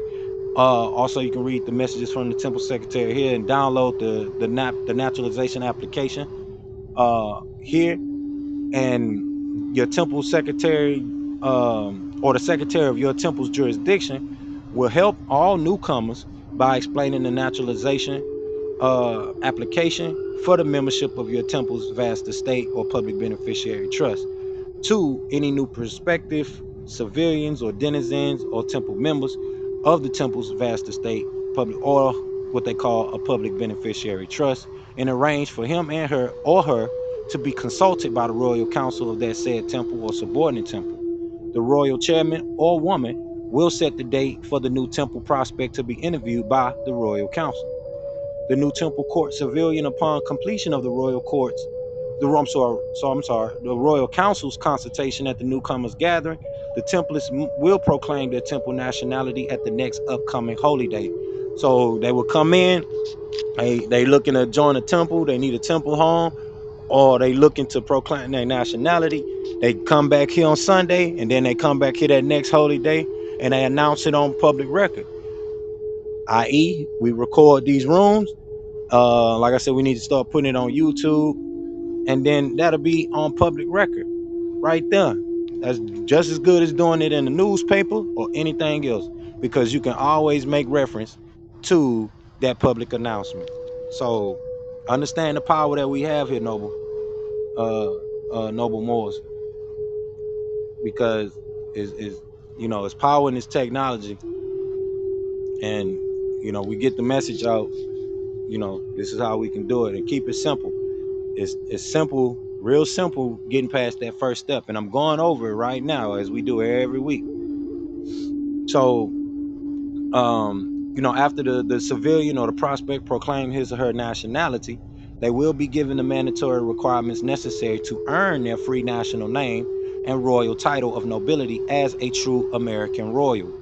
These requirements are as follows, and in accordance with Chapter 47 of the Moorish Science Temple Holy Quran Circle 7, called Egypt the capital Dominion Empire of Africa, the Moorish Prayer, Chapter 25 of the Moorish Quran, the Holy Covenant of the Asiatic Nation, the Temple 101s for all Moorish Americans, Asians, and Africans, the Divine Constitution and Bylaws, and the additional laws from El's Holy Torah, El's Holy Injiyl, El's Holy Qur'an, the Holy Tabernacle Family Guide, our Family Guide, and also the Holy Tablets, and any lessons or additions through our Civics 101 course in our Global Interdependent School District or Sacred Hall of Learning, which we call New University. And this is for everyone of the global village. So once a new civilian or template has learned these lessons verbatim, or to the best of their ability, he or she will be interviewed by the Royal Council as the chaplaincy to determine if the new civilian is qualified to represent himself or herself as a faithful Moorish American, Moorish African, or Moorish Asian, or Muslim, or any indigenous peacemaker, and communicate it to the ignorant for their instructions, and communicate it to the wise for thine own improvement. Once the new civilian or template has cleared the mandatory requirements with the Royal Council, he or she will be naturalized by their Grand Sheik and Divine Minister of any said subordinate temple. So it's just that simple what I'm going over here. Not all this, and we do this every week, not all this, status correction stuff. So when you get to hearing that person going to, you need to have the UCC, your birth certificate, and this, that, and the third, it got nothing to do with none of those things. None of those things. All of that stuff has to deal with finance and asset protection and has nothing to do with sovereignty. Nothing. Those secure party creditor movements and processes have nothing to do with standard nationality procedure and your baptismal, your holy shahada, or your baptism, whatever you want to call it. So the proclamation of nationality procedure and pronouncement of your nationality will be held on holy day, as we just mentioned, for all civilians, denizens, temple peacemakers, or Muslims all over the world. And during that ceremony, the new civilian or temple member will be ordained an El, Bey, or Day, and given his or her royal peerage title of Kin, Honorable, Lady, Noble, Nin, Naya, Prince, or Princess by the Grand Sheik and Divine Minister, and also receive his or her nationality card and button from our Divine Minister of the Grand Major Temple, which you can find him if you go to the gray block of words at the top, click it, scroll down through the members, and find Kinnick L. That is the Divine Minister. You can D him on, hit him on the back channel here on Clubhouse, or you can D him, hit him in the DMs on Instagram. And once we come to conclusion of the nationality proclamation, your Grand Sheik or Divine Minister will have that civilian or temple member or temple prospect stand while he or she reads the authority of the Moorish Science Temple of America. It is by virtue of the document, or this document called Hurd's Revised Statutes, that gives the Moorish Science Temple of America, Asia, and Africa the authority to restore the nationality and birthrights of the lost Asiatics of America, Asia, Africa, and all world islands, and give them the title to their vast estate and their heritage. The Grand Sheik and or Divine Minister is to read from the card and have the new national state: Allah is God, and Noble Ali the Prophet, and I am Moorish American, African, or Asian, and or world islander. This is our Moorish clarification of faith, or Shahada, and our national pledge of allegiance. The new civilian or templars free national name should then be added to the temple's book of life as they enroll in our Civics 101 course that we have here, that's pinned up there at the top of the room, or any other thing that you might have to deal with your local temple jurisdiction. So your nationality ceremony should be conducted by the Grand Sheik and Divine Minister, or any other Divine Minister designated by the Grand Sheik and Divine Minister in his or her time of absence, or in their capacity, and most notably by the Assistant Grand Sheik or Divine Minister.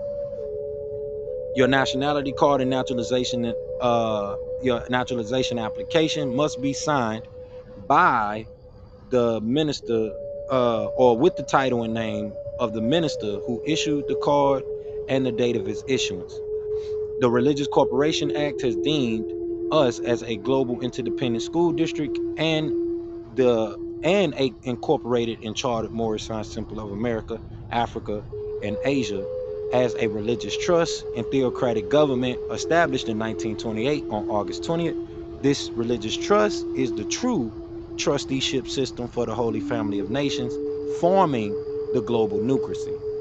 And you can go over the same thing I just went over by clicking that link that's pinned up there at the top of the room.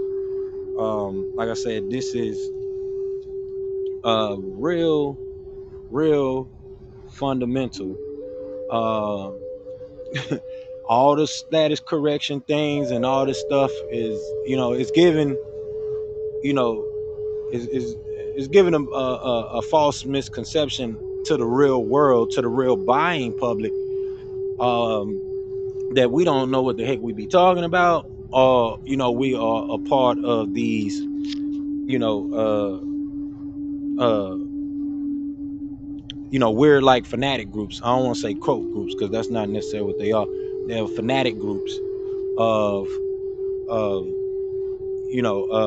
of people who really don't understand finance, layman's, of layman groups of of people who are really considered amateur to the real professional world or professionalism of being an account manager, being an asset manager, being somebody who deals with taxes, tax experts, all these different aspects of things that they try to get you to dive into or follow the track of, when it's just one simple process, one simple thing: seek ye first the kingdom of heaven.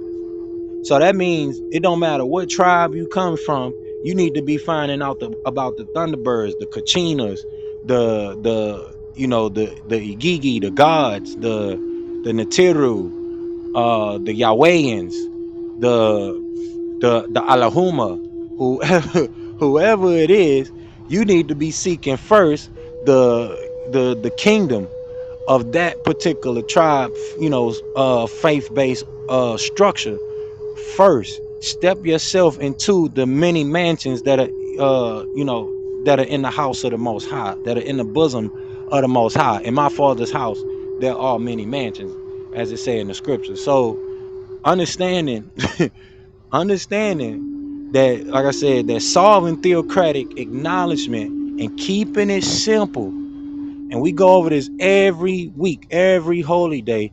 We keep it simple best as we can.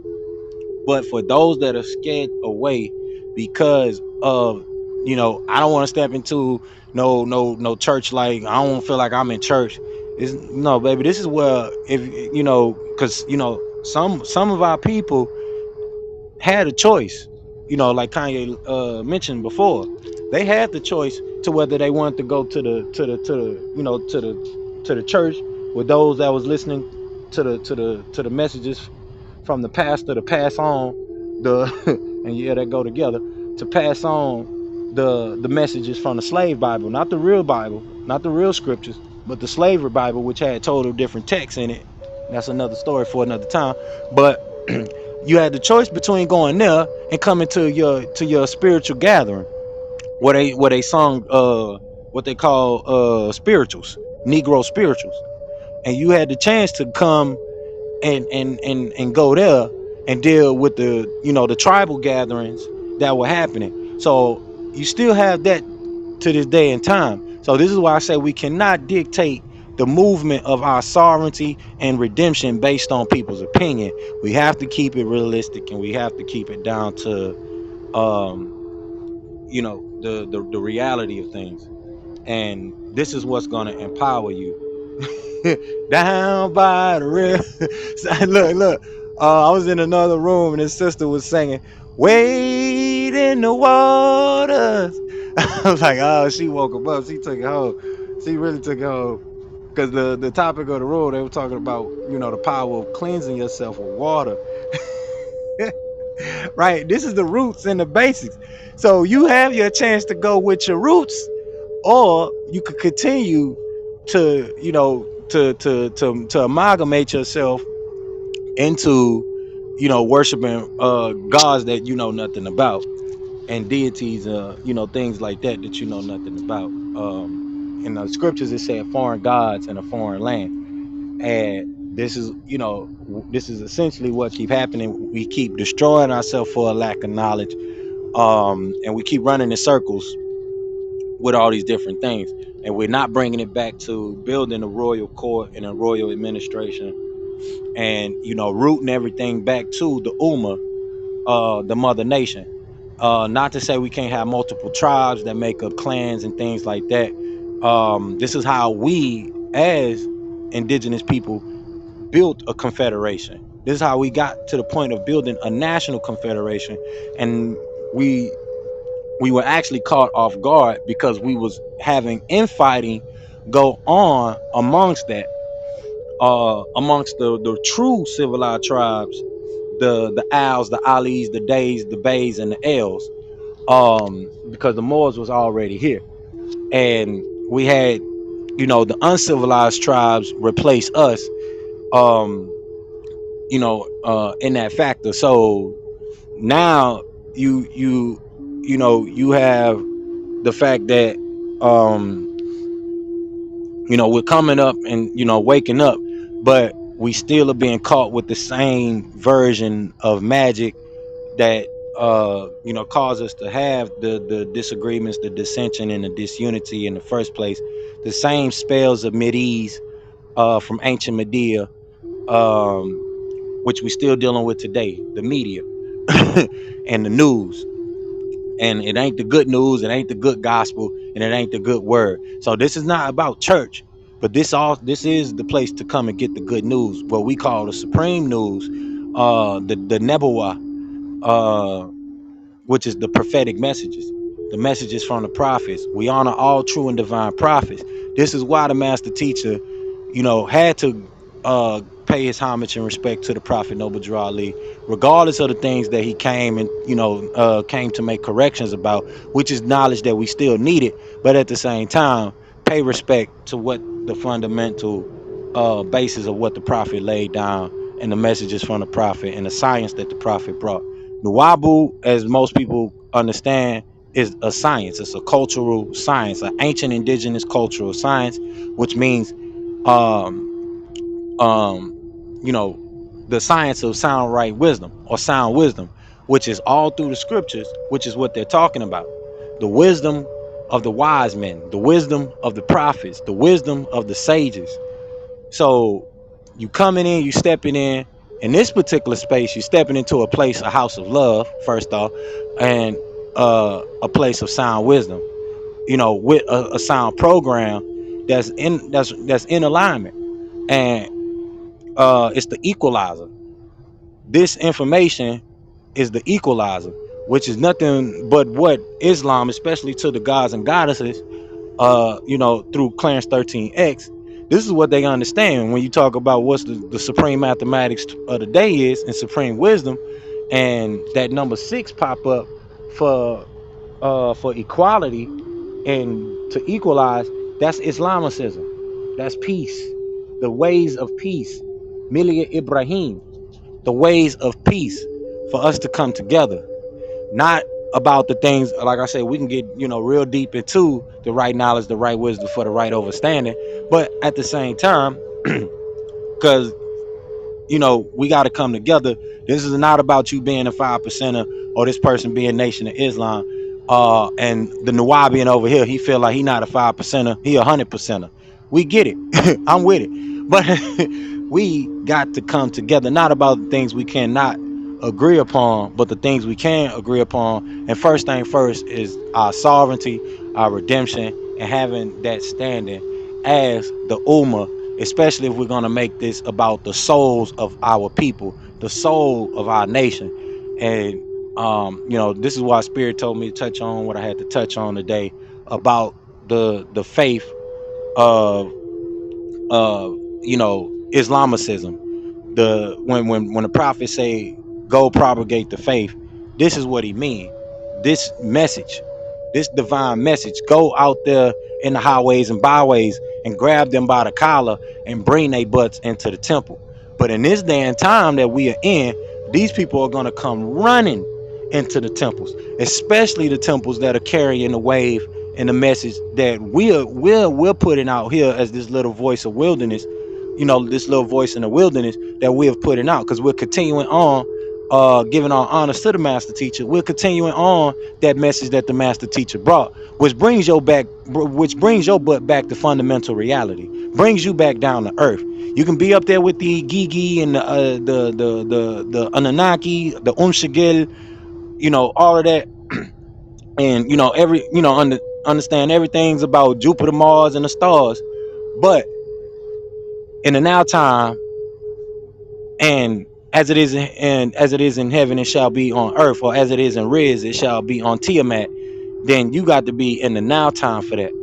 You got to be in the now time for that. It was clear. It was made clear that resurrection, or not resurrection, but that what they call it, that rapture has nothing to do with people leaving this planet and wanting to get off the planet like they trying to run their butt to Mars. This is a real thing. I know I put pictures on my wall for their tickets to go to Mars. They already had tickets and all this stuff. They're already prepared. They got the technology from emotional artificial intelligence on down. They are ready. I be surrounded by them to everything they talk about. But you know the true understanding of who's involved with that, especially the special interest groups that are involved with that has nothing to do with what your true calling was, especially the messages that was passed along from the prophets and what's to come forth. It's as it is in Riz or heaven or Orion, or however you want to look at it, it shall be on earth.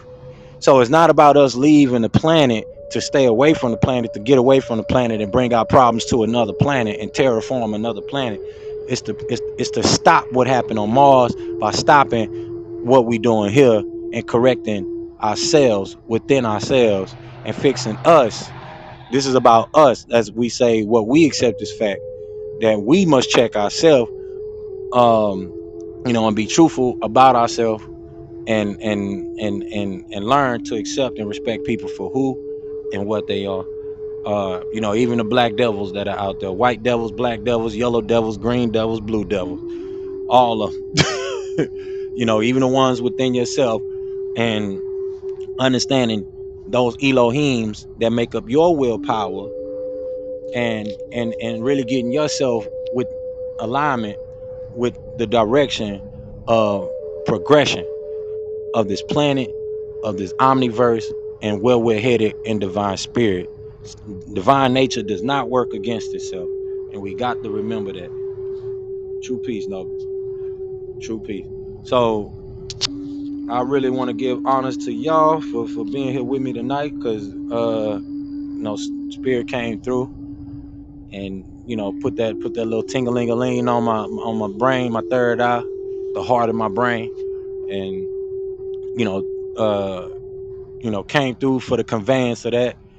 And we got to keep the teachings alive from my ancestors, especially those who did great works, because we have a lot of people trying to tear down not just our leaders but our cultures, especially our more modern day recent cultures like hip-hop and um other things that we have created, and give them a bad name, to even to the point that you don't even see all of the pioneers that was involved with the Bitcoin space, um the melanated people and indigenous people that was involved in that technology. When you understand that these free energy systems are based on indigenous cultures and our ways of life, then for those that don't already know what I'm saying or what I mean, you know it will start to wake you up. So however you got to get woken up, whether it's through some Wu-Tang and the Wu-Tang clan, Wu-Tang Wu-Tang ain't nothing to be messed with, or you got or if you got to be woken up through you know uh through through technology or whatever it may be, that's that. However people get the message to wake up to the divine calling, you know that's what wakes them up and bring them home. But however and whenever you have your divine family here waiting on you, and I hope those that are listening continue to carry on the message, and really start to tune more in with spirit, and what spirit is really trying to take us as a whole, as a people. We have a lot of noise out here, especially on this particular app.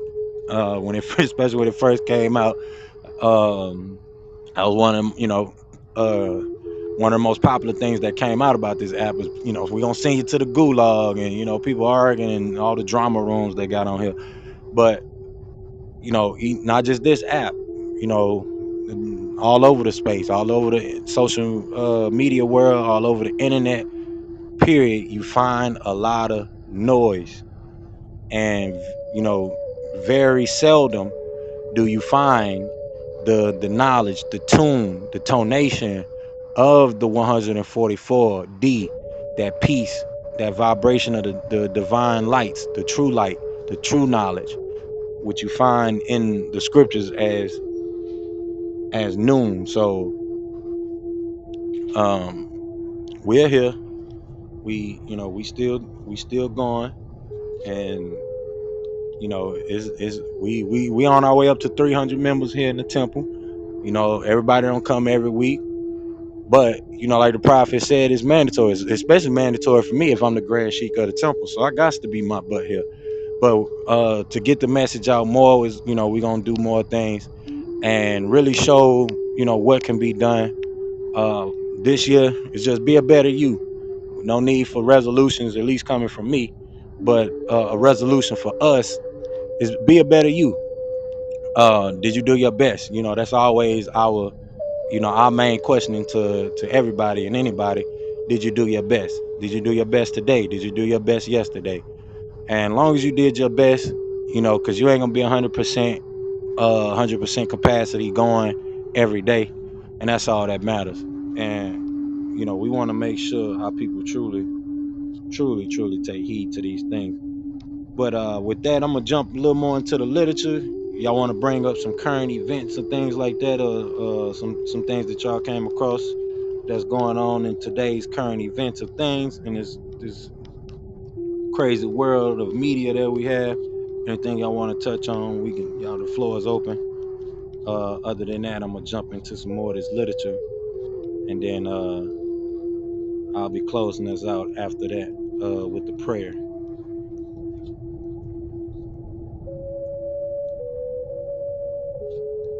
I'm just looking for something right here from the prophet real quick to touch on. But like I said, the floor is open, y'all. The floor is open.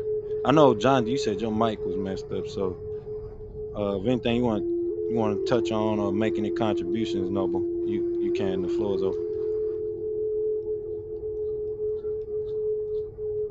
I'm just looking for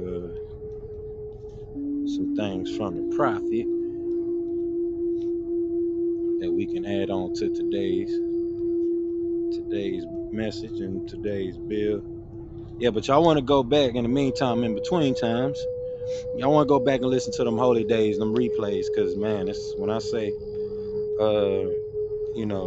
it be some things we be saying some things in them things, and especially like with the day we went over the Dred Scott case and decision. You want to go back. We had one day the divine minister. We listened into his temple from Temple 14, branch temple number 14 in Virginia, and we really got to hear what it sounded like inside of a real temple and how they conduct the temple. But y'all want to go back and listen to those replays. I say it every week. You want to listen to everything. You want to catch it all because it's information that's needed, especially what I've been going through lately here with this series of things. With this series of things about our sovereignty and just really waking it up with that,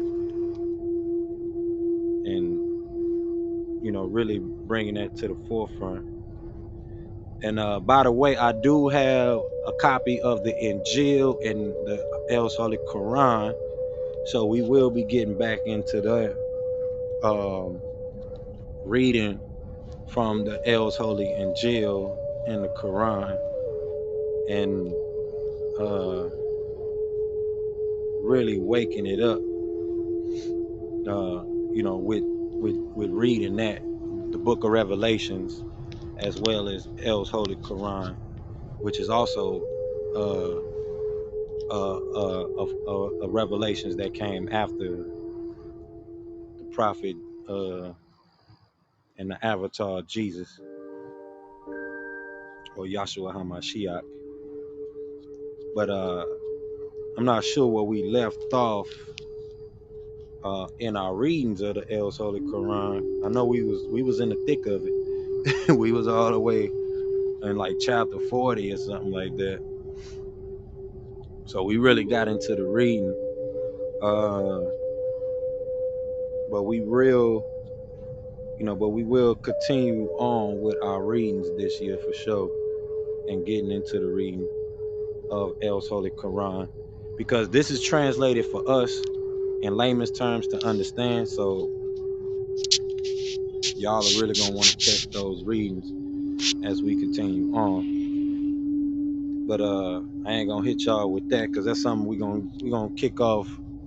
I guess we can start off with the El's Holy Quran, kick that back off this next coming holy day, and really get into it. And on Sundays, we definitely gonna be going over the Injiyl, because that's what Sunday is for, and the power behind the Sunday, and really wake it up with that. So I'm gonna read this message coming from the prophet that the prophet gave to the members of the temple of the Moorish Science Temple of America. And y'all catch some of the messages from the prophet that he gave from ancient, from not ancient, but from these last 100 years. And, the power of our ancestors, recent ancestors is still strong. So imagine, the power of our ancestors that, have passed already, especially coming from ancient times. Trying to find this particular message from the prophet. All right, here you go. Islam. The prophet say, "This is the instructions from your prophet Noble Ali. Be faithful unto your forefathers' divine and national creed, that you will be blessed for your good deeds that you sow in the flesh. Allah is the one that judges the world, and his judgment is now on. But the weak can comprehend it not. The end of time is drawing near, so says Allah to his divine prophet, I Noble Ali. And that's why many hearts have been turned to stone, and many have eyes to see, but cannot see, ears to hear, but cannot hear, lest they would be confounded of their sins. These are trying times now, dear Moors, and every evil spirit is moving, and they are trying every weak mind to overthrow and drag out the true foundation that has been laid, and to cause confusion in the minds of the ones that do believe. But if you have the true love of Allah and the spirit of your forefathers, you fear not what you hear or see, but will sacrifice the utmost of your very life to protect your movement and your prophet. Watch your enemies, dear Moors. Your enemies are the ones that speak against your prophet and ridicule him to the very lowest, and the ones that speak against your divine and national principles of your temples. Act accordingly, and Allah will bless you for your good works. Peace, your divine prophet, Noble Ali. So we understand why the noise is there, because the closer we get to seeing a fully functionable nation operating in peace and for peace and about peace and living in peace, because it's just having the acknowledgement, that's just one part. It's time to build. There's people building, but is it based on us living in peace? And the the nation as a whole, until we have our own land and things like that, you know, as different branches of the nation, you know, and places that we can make reference to that is a land of peace, where you don't find much drugs and, you know, killing and things like that, because it's not based on the ways of the, you know, the wild. It's based on being civilized. And we are the true civilizers. We are the people who built, you know, these ancient temples and ancient cities and things like that. Um, and, you know, mostly invaded and burnt down by, you know, barbaric people. But, you know, in their golden eras and their golden stages, you know, these were places of tranquility. These were places of healing. These were places of knowledge, especially knowledge. Especially when you make reference to places like Timbuktu. So, you know, we want to understand that, you know, like I said, this is not for us to have a you know, a religious fanatic discussion, or, you know, what they consider brainwashed religious people, those religious folks. This is for us to tap in with our ancestors, and that's still a spiritual gathering. And in legal sense of the term, that would be what your religion or your tradition is. So we all have customs, religions, or traditions, and we got to respect that fact, especially when it comes to the law. Um, you know, if that's how somebody communicates it from their end, that's what they understand. But that doesn't mean, you know, that's what you conform to. It just means you respect how they communicate.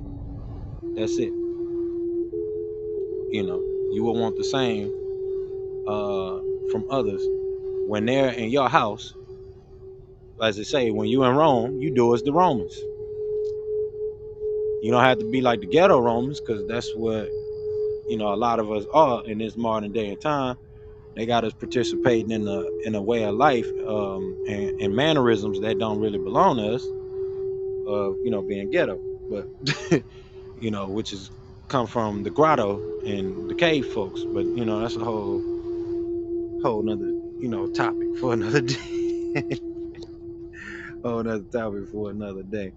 Um, um, like I said, I want to give honors to y'all that came through today, and I want to give honors to everybody that'll come back and listen to those replays, and that really do come back and listen to these messages and keep up. Like I said, we're gonna do much better getting the message out, putting it on YouTube. You know, that way the message can be heard by and reach out to more people. And we really need to up, uh, raise up the economic environment in this particular branch temple to the next level, because we have the foundation that was built over the past couple of years, and now we really need to take it where it needs to go. And you know, we only do that by, you know, putting the effort where it needs to really go and where it really needs to be. And that's, you know, um true peace. Sasan and Junaid, I'm not sure if that's a brother or sister, but the topic today is about our ancient and divine creed of peace from indigenous peoples. So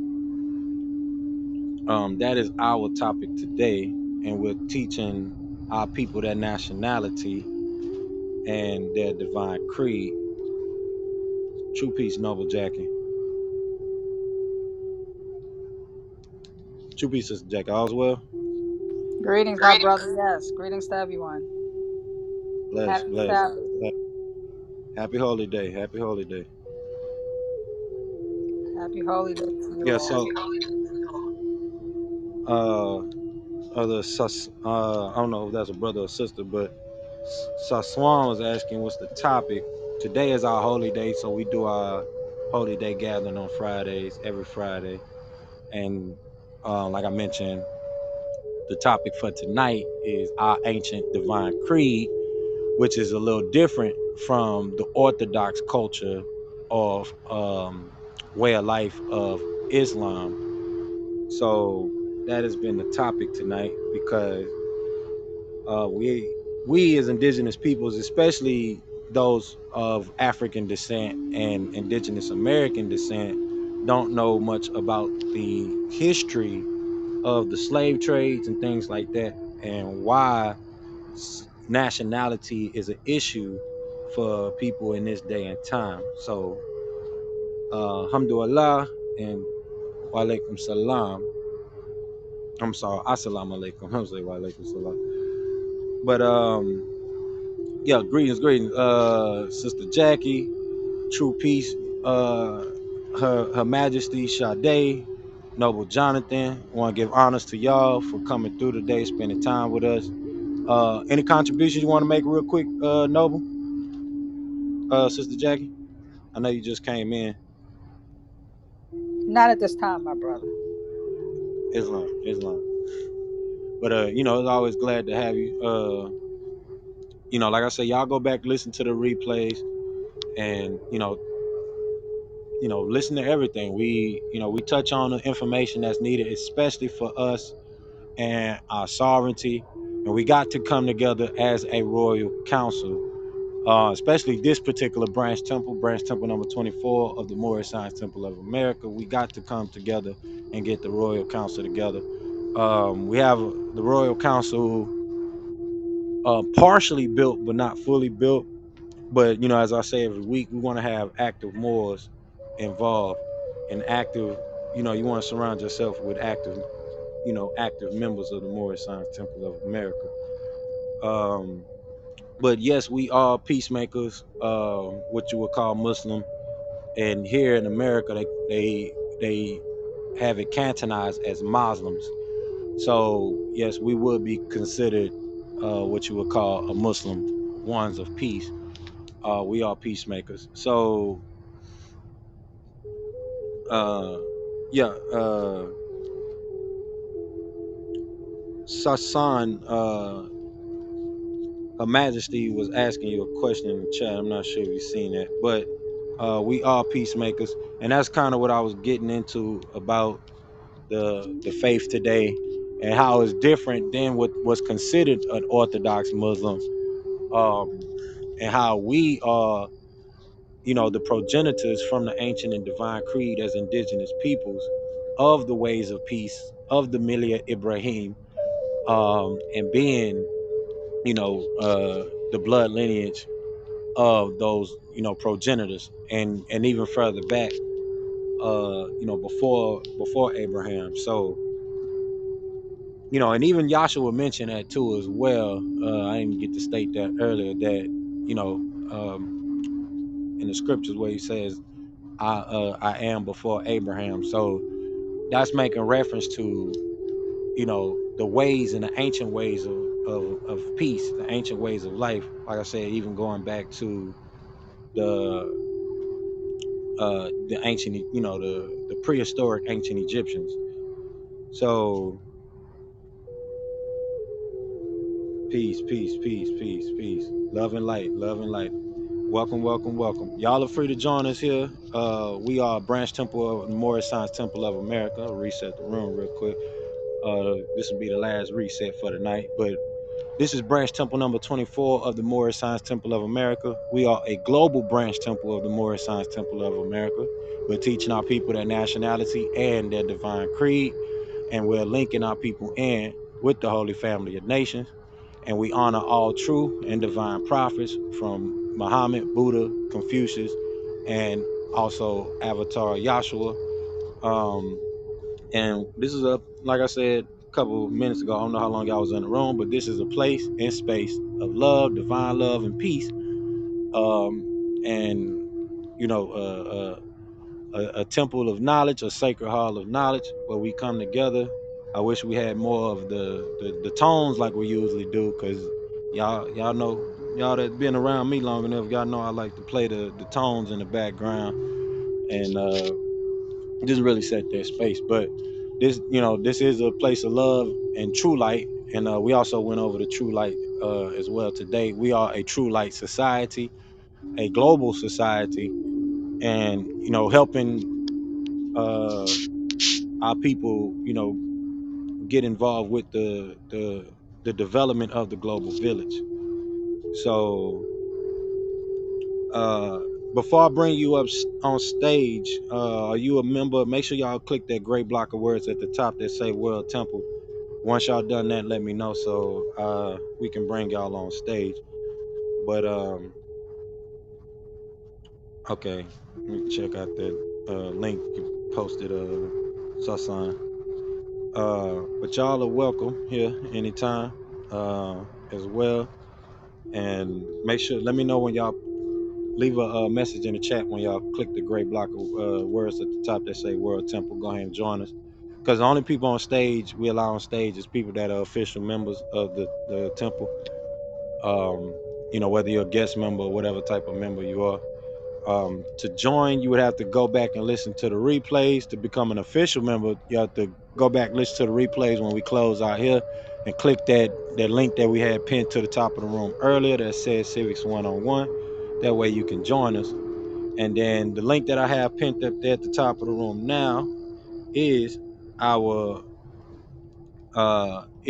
Patreon, where you can join for way less than a coffee, because that's how much the prophet was actually having the temple dues for, as well as the temple tax for the temple. And with all the things I mentioned earlier, especially with us being a sovereign theocratic government structure and us having a foundation, we got to have a tax administration part of our. We got to have a treasury. That's one of the things that's in the literature from the prophet, Prophet Noble Drew Ali, and understanding that uh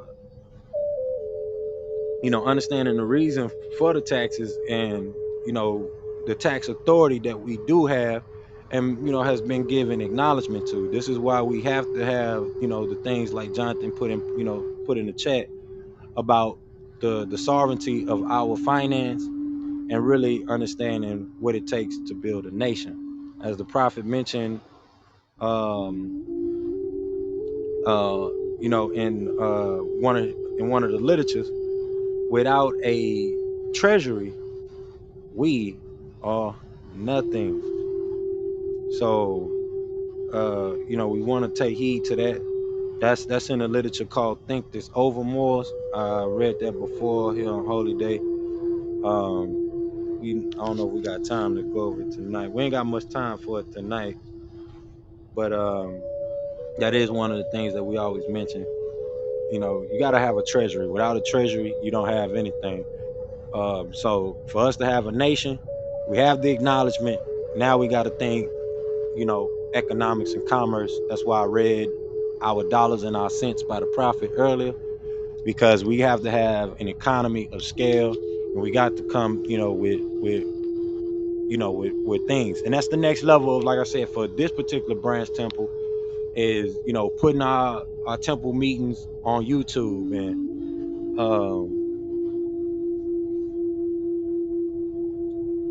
Islam brothers, Islam. Well, I don't know if that's a brother or sister. I don't want to get it wrong. But y'all gotta let me know in the chat, because I will be saying brother or sister. But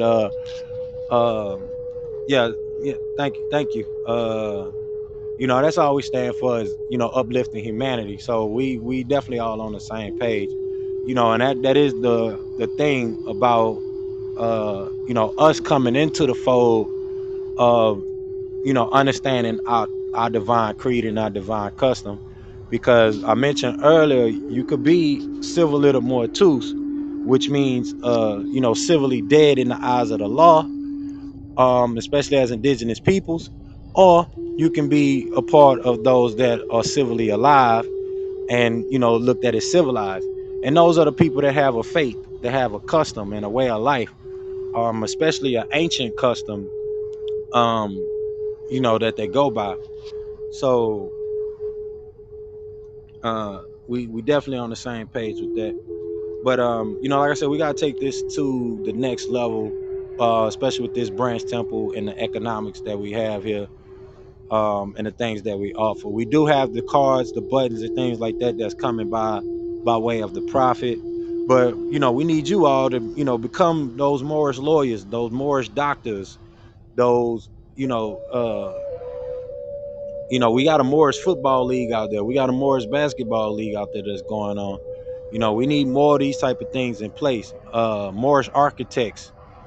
Um, like I said, they have the Jewish lawyers where all the rappers they brag about having a Jewish lawyer.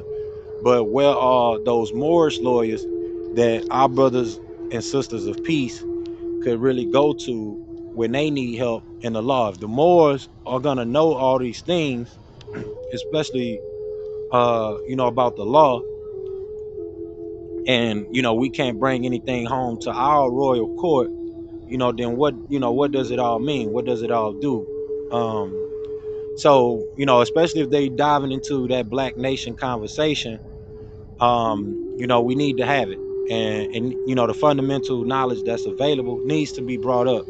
That lawful acknowledgement, uh peace of on that lawful acknowledgement has already been there, has already been brought up, and our people need to make themselves acquainted with that, and we need to be the ones propagating that information every chance we get. So with that, I'm gonna go into this this warning from the prophet. We're gonna read the rest, the literature from the last piece of literature from the prophet, the mandatory literature from the prophet, and then we're gonna close it out. Unless y'all got anything else y'all want me to touch on, read, any questions, the floor is always open until we close out. But we will be closing it down at our respectable time. If y'all need to get in touch with me, y'all know how to message me on Telegram or DM me on Instagram or the back channel here on Clubhouse. It's better to do it on Instagram because I don't be getting the messages on Clubhouse all the time. It's a little slow for some reason. Be having a little lag in the back channel. But I just changed the link that's pinned up there at the top of the room, and y'all can click that to join as members. You can get that done before you even finish going through the course. The course is there for you to continue to learn from and build your own body of work. That course is for each and every individual member, as we say every week, for you to build your own portfolio of work to show that you are competent of civics, and also what it means to be civically engaged and have civic virtues and have a civic creed.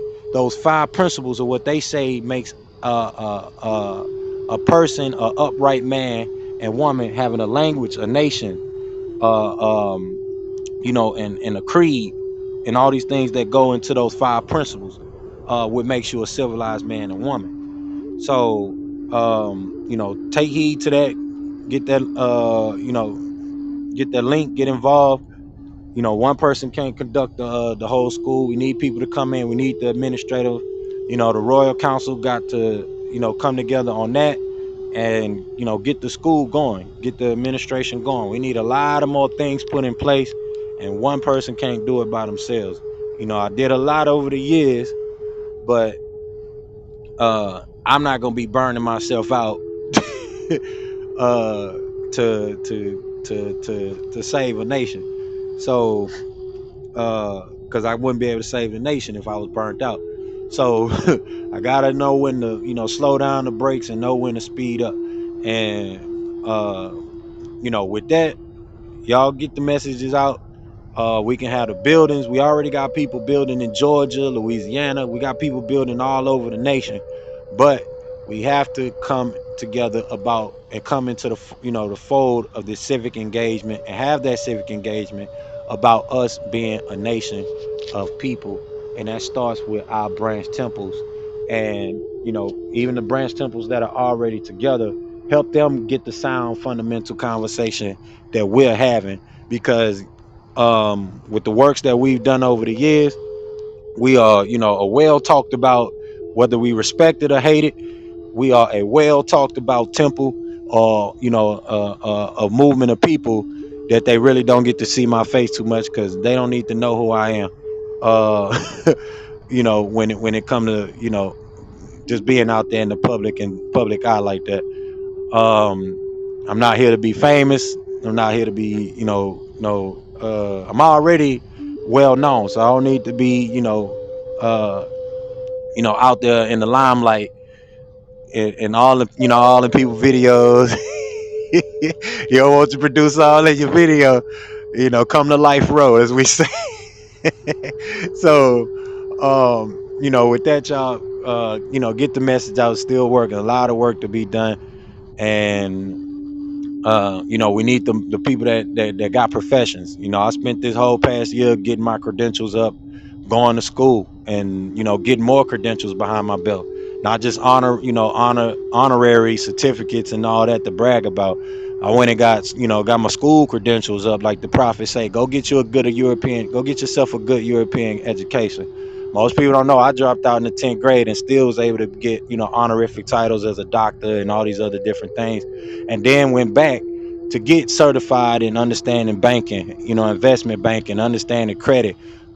So this year I can start rolling out with the punches, and not just sitting pontificating from a high horse about all these trade secrets that don't really align up with the profession.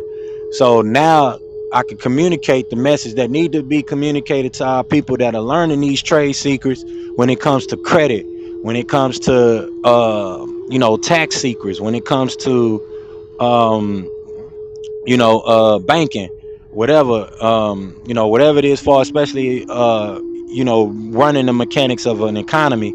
We can really sit down and have these conversations from a professional understanding of it, and we're not just going off the whims and glims of our mindset. So, you know, y'all know the message. I'm about to get into this warning from the prophet. Y'all click that link, get involved. It's way less than the coffee, for the dues, and that's the dues for the memberships. But first, make sure you get that civics link, and then join and enroll. Come back, you know, join the council. Get prepared to become an adept if that's what you want to do, or just become a member and be a part of the royal audience. You have a lot of protection, a part of that royal audience as well. And those temples, when you join the temple, like I mentioned earlier, they are to act as a royal court for you, and they're supposed to speak on your behalf.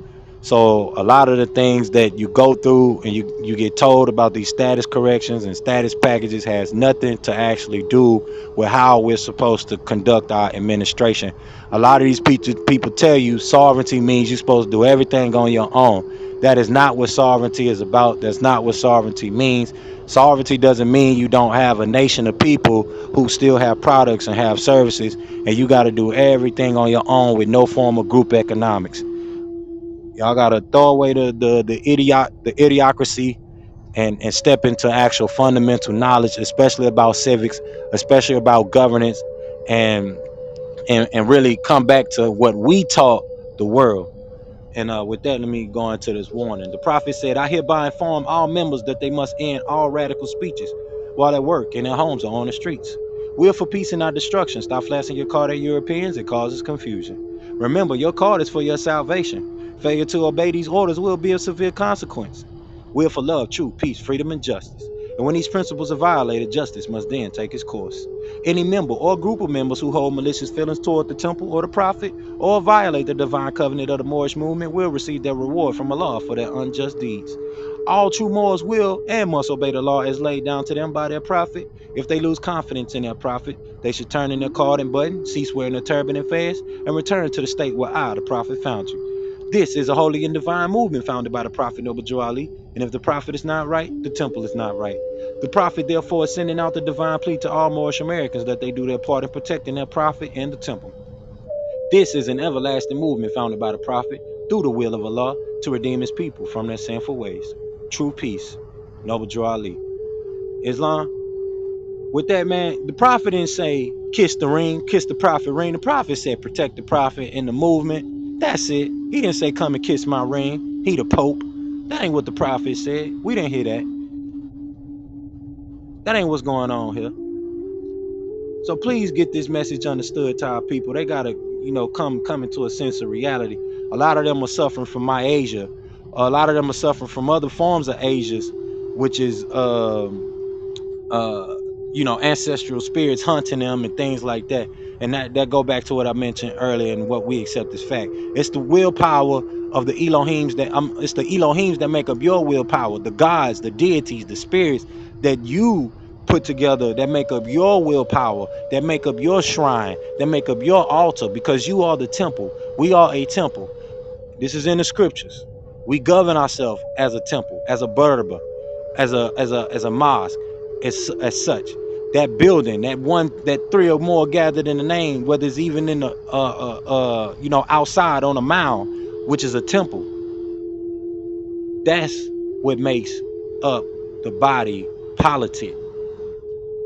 So the prophet ain't say come kiss his ring. The prophet said come protect the temple, come protect the work. I'm gonna go into this last warning from the prophet, and then we're gonna go into the prayer, y'all. We're gonna close out. Islam. The prophets say, I'm glad to know that I have a few faithful Moors among you all, and I desire for them to know the truth and the divine truth. There's a host of jealousy about me and the movement now by the same people of our side of the nation that claimed that I was only a joke and unreal. But now, since they have found out from the government officials and the nations of the earth that this is the only sole foundation that all Asiatics must depend upon for their earthly salvation, as American citizens, they are working every scheme that they can to disqualify me so they may take charge of the situation. I have notified all these things to you long ago in the past. It is through the faithful Moors that attribute to the movement and uplifting funds. The ones that paid their divine respect to me in the movement will be remembered. This is why I am calling upon all faithful Moors to increase their faithfulness to me, your prophet, and your divine Moorish movement. I need finance, and I need it badly. Never before have I needed finance so badly as I do at present, so I can shove aside the discord that is facing the nation. It all comes through jealousy because of my fame and nobility. The nations of the world would not recognize the movement without me, the prophet, being head. It has been proven by my works, which I have performed in the past few years. Prophet Noble Drew Ali. And with that, y'all, the prophet know we need a treasury. Without a treasury, we have nothing. Without an economy in our temple, we have nothing. Without y'all doing business amongst each other and doing business integratively amongst each other, we have nothing. This is why we have the technologies in place. It's too much. Keep it simple. We don't got to go overboard with it like we have done, and execute. Really execute. Trade and commerce is gonna always be a thing. The temples don't need money to continue on because a dollar of work, but a dollar from everybody really assists. Now paying tithes and offerings other than that, you don't have to do that because the temple already give you a temple tax at 25 cents and then your dues at 50 to 75 cents. So that's enough. That's enough right there. The temple should be able to function on its own. That's why I said we got to step it up for this year as a branch temple, and really make things happen. Like I said, I've been going back get my credentials prepared for this year. Took a whole year off last year for this year. Well, really almost a whole 2 years. Well, yeah, almost a whole 2 years. But I was in school both of those years for different things, but to prepare for the next wave of things that we're getting ready to do, we have an actual inherited project. For those that know, especially about the Nucratic Society, the Noon Project, and everything else that we have in conjunction. Y'all know what we building towards. Y'all know what we working towards. And we linking up as a project of projects where everybody across the nation, and we making sure that we as a people are at the forefront, especially us as the nation that we have. We have a nation and a foundation to stand upon that has public acknowledgement. Our Noon Society, our Noon Project, is a free national standard of the Moorish Science Temple of America. Our currency is a free national standard of the Moorish Science Temple of America. We have the affidavits coming from other grand sheiks that are on record in Chicago, Cook County.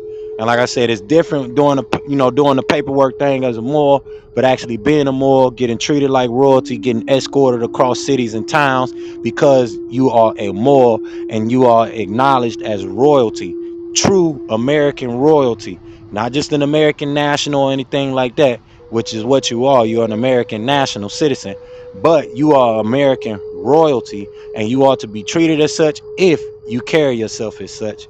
And you do that by learning the divine principles and the divine truth and the national creed that we have as a people. And uh with that, y'all have a good happy holiday. Somebody about to say something? Islam. Yeah, brother him. I see a question in the chat. What type of payments does the temple accept? That can be anywhere from Bitcoin to credit card, your regular uh your regular payment gateways of commerce, from debit card, credit card.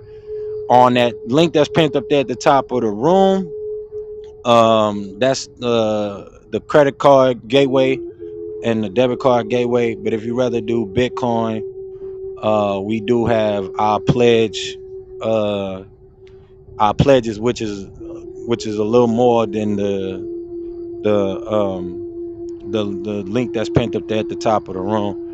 But either way it go, I'll get you in the Patreon and make sure that you're on that list on the Patreon, because that's for us to build the official members. We have the Temple Network for our guest members. We have the Facebook chats for guest members. We have the Facebook group for guest members. So we got guest members of the temple all over. Like I said, we almost at between the different platforms, they got different people signed up. We had almost well over 1,000 guest members in the temple. Um, but official members, this is for you to become an official member, and we get our official member account up and keep up with who's actual official members of the temple, that are not necessarily active in the school. Uh, but the school is also where we keep up with our official members too, because those that are enrolled in the school and then in that civics 101, that's mandatory for active members of the temple. But either way it goes, you can do a Bitcoin. I'll get you our treasury Bitcoin link, which go back to what the prophet said, what we read earlier. We don't have a treasury, we don't have nothing. This temple, we got a public treasury, public ledger. We can do things transparent. You can see where the funds is going. And then also we have the Patreon, which is it's also transparent too. Surprisingly, it lets you know how many people uh who are uh who are active members of the Patreon and how much they're contributing. So Patreon is a good platform, especially if you're a content creator too. But for those that like I said, hearing, taking heed to the call, those that'll be coming back listening to the replays, this year for us is to be better, be a better us, and really, really tackle what we need to tackle for this next wave of economics. Because while they talking about it and becoming thought leaders and influencers and things like that, I'm a verified world leader, and the things that we're doing, we have to step it up for the next for the next phase and the next things that are coming, for the next activities that we have to do, especially with our known project. And get these books out there too, because y'all know I don't promote my books and nothing like that, but for people to really know that everything that they see in their mind's eye that we need to do as a people, they need to know that this is an inherited thing. These dreams, these visions, they're not just coming from nowhere. They're coming from your ancestors, and our people need to know that. So it is time to get that information out to our people. We're going in post cataclysm after this year.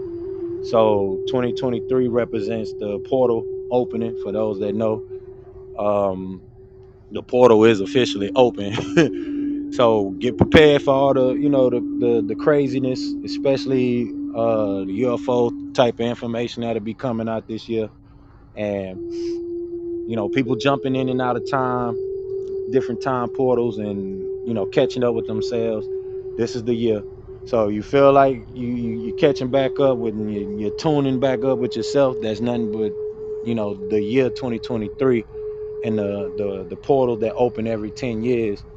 2013 was the last one that we had. That's why 2012 was crazy, and the whole 2012 movie that came out and all that stuff. That's why they did that. Then 2003, which was the real portal opening, which is still connected to the Y2K thing, and also connected to the alignment of 2005, where all the planets aligned. And just get prepared for the things that are coming this year. 2022, I signaled this year in 2020, uh, on a real small Instagram post where I put the year 20, and I put the hush emoji on there in the year 2020. And that was the bat signal for this year 2022. We had a lot of economic things that took place, a lot of changes, the Pope calling back the currency, all the assets of the Vatican back to the Vatican, a lot of major things that took place this year that you know if you didn't catch it, you didn't catch it. If you did, you did. Amongst all the distractions, they signaled for status correction. That's the whole issue with Kanye West and brother Kyrie Irving, and everything that you should be alarmed to for this year coming ahead. And for us, that's been catching the little voice in the wilderness. Been hearing what I've been saying over the years before. A lot of this stuff, start to come in with more pressure on it. Y'all already know what time it is. We got to get people hip to the Noon Project, to the True Light, to the project from our ancestors, that they're seeing in their mind's eye. So we're gonna need to have more people active and more people made aware. That way, those that are already building little mini communities and things like that, whether it's in Georgia, Louisiana, wherever else, that we don't know about yet, put them, inform them. At least they know whether they, are still a part of the church. Like the prophet say, some of my best Moors are still in the church. You know, some, put them on notice of the project of the true light that comes from their ancestors, and let them know what time it is. They don't have to all be a part of the temple, but we all are one people, nucratically across the globe, and we're all connected to the divine mind and the divine intelligence. And with that, I'm gonna do this prayer, y'all. Y'all know what time it is. We'll be back this Sunday for the newcomers gathering, and then next week for Holy Day. And if y'all got anything y'all want me to touch on for next week or this Sunday, you know how to get in touch with me. Like I said, on Instagram or Telegram, preferably more so. And let's get this work done. But with that, I'm gonna go into the prayer. Anybody want to make any contributions before I go into the prayer? Any last contributions? Any questions? Anything like that? And y'all have a y'all enjoy the rest of y'all evening. Y'all can be anywhere in the world, but y'all have been here with me. Blessings, blessings, blessings. I want to give all honors to the prophet. I want to give all honors to Subhanahu wa Ta'ala, the divine creator. I want to give all honors to everybody that's came here tonight that'll be listening to the replays. I want to give honors to the forerunner of the prophet, Honorable Marcus Garvey. I want to give honors to Brother C.M. Bay and Brother Hakeem Bey from the Moorish paradigm, and Brother C.M. Bey with the Cloak of Destiny. I want to give honors to Clarence 13X. I want to give honors to Honorable Elijah Muhammad. I want to give honors to Brother Yahweh Ben Yahweh. I want to give honors to the Master Teacher. I want to give honors to all of the great leaders that came and done the work, from your Malcolm X's, your Martin Luther Kings, your daddy Shabazz, etc. I want to give honors to everything Moorish, y'all. So, anybody got any last contributions? I got the prayer up. We're gonna close it out after the prayer.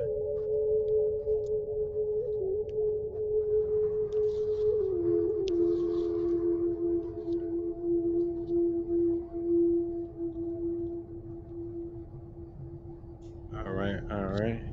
So y'all know how it go. 2 fingers up, 5 fingers up, facing the east, feet at a 45-degree angle. Allah, the Father of the universe, the Father of love, truth, peace, freedom, and justice. Allah is my protector, my guide, and my salvation, by night and by day, through his holy prophet, Noble Drew Ali. Amen. Y'all Muslims and peacemakers, man, y'all enjoy the rest of y'all evening. Y'all know how to reach me.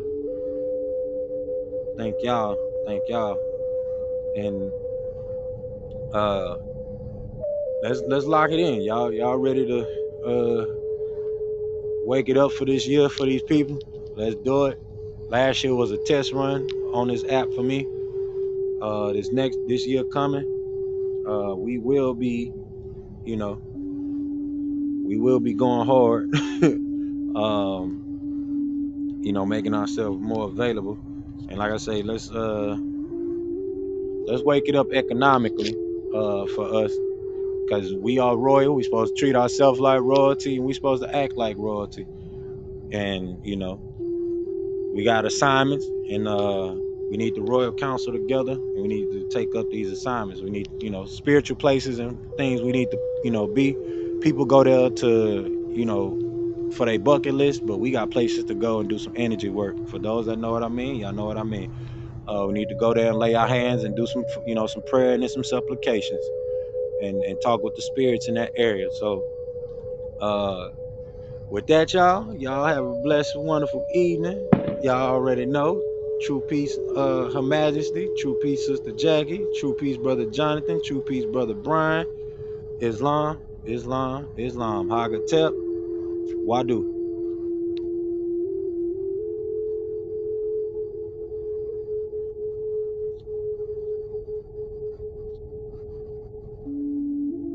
True peace, y'all. One love. Love y'all.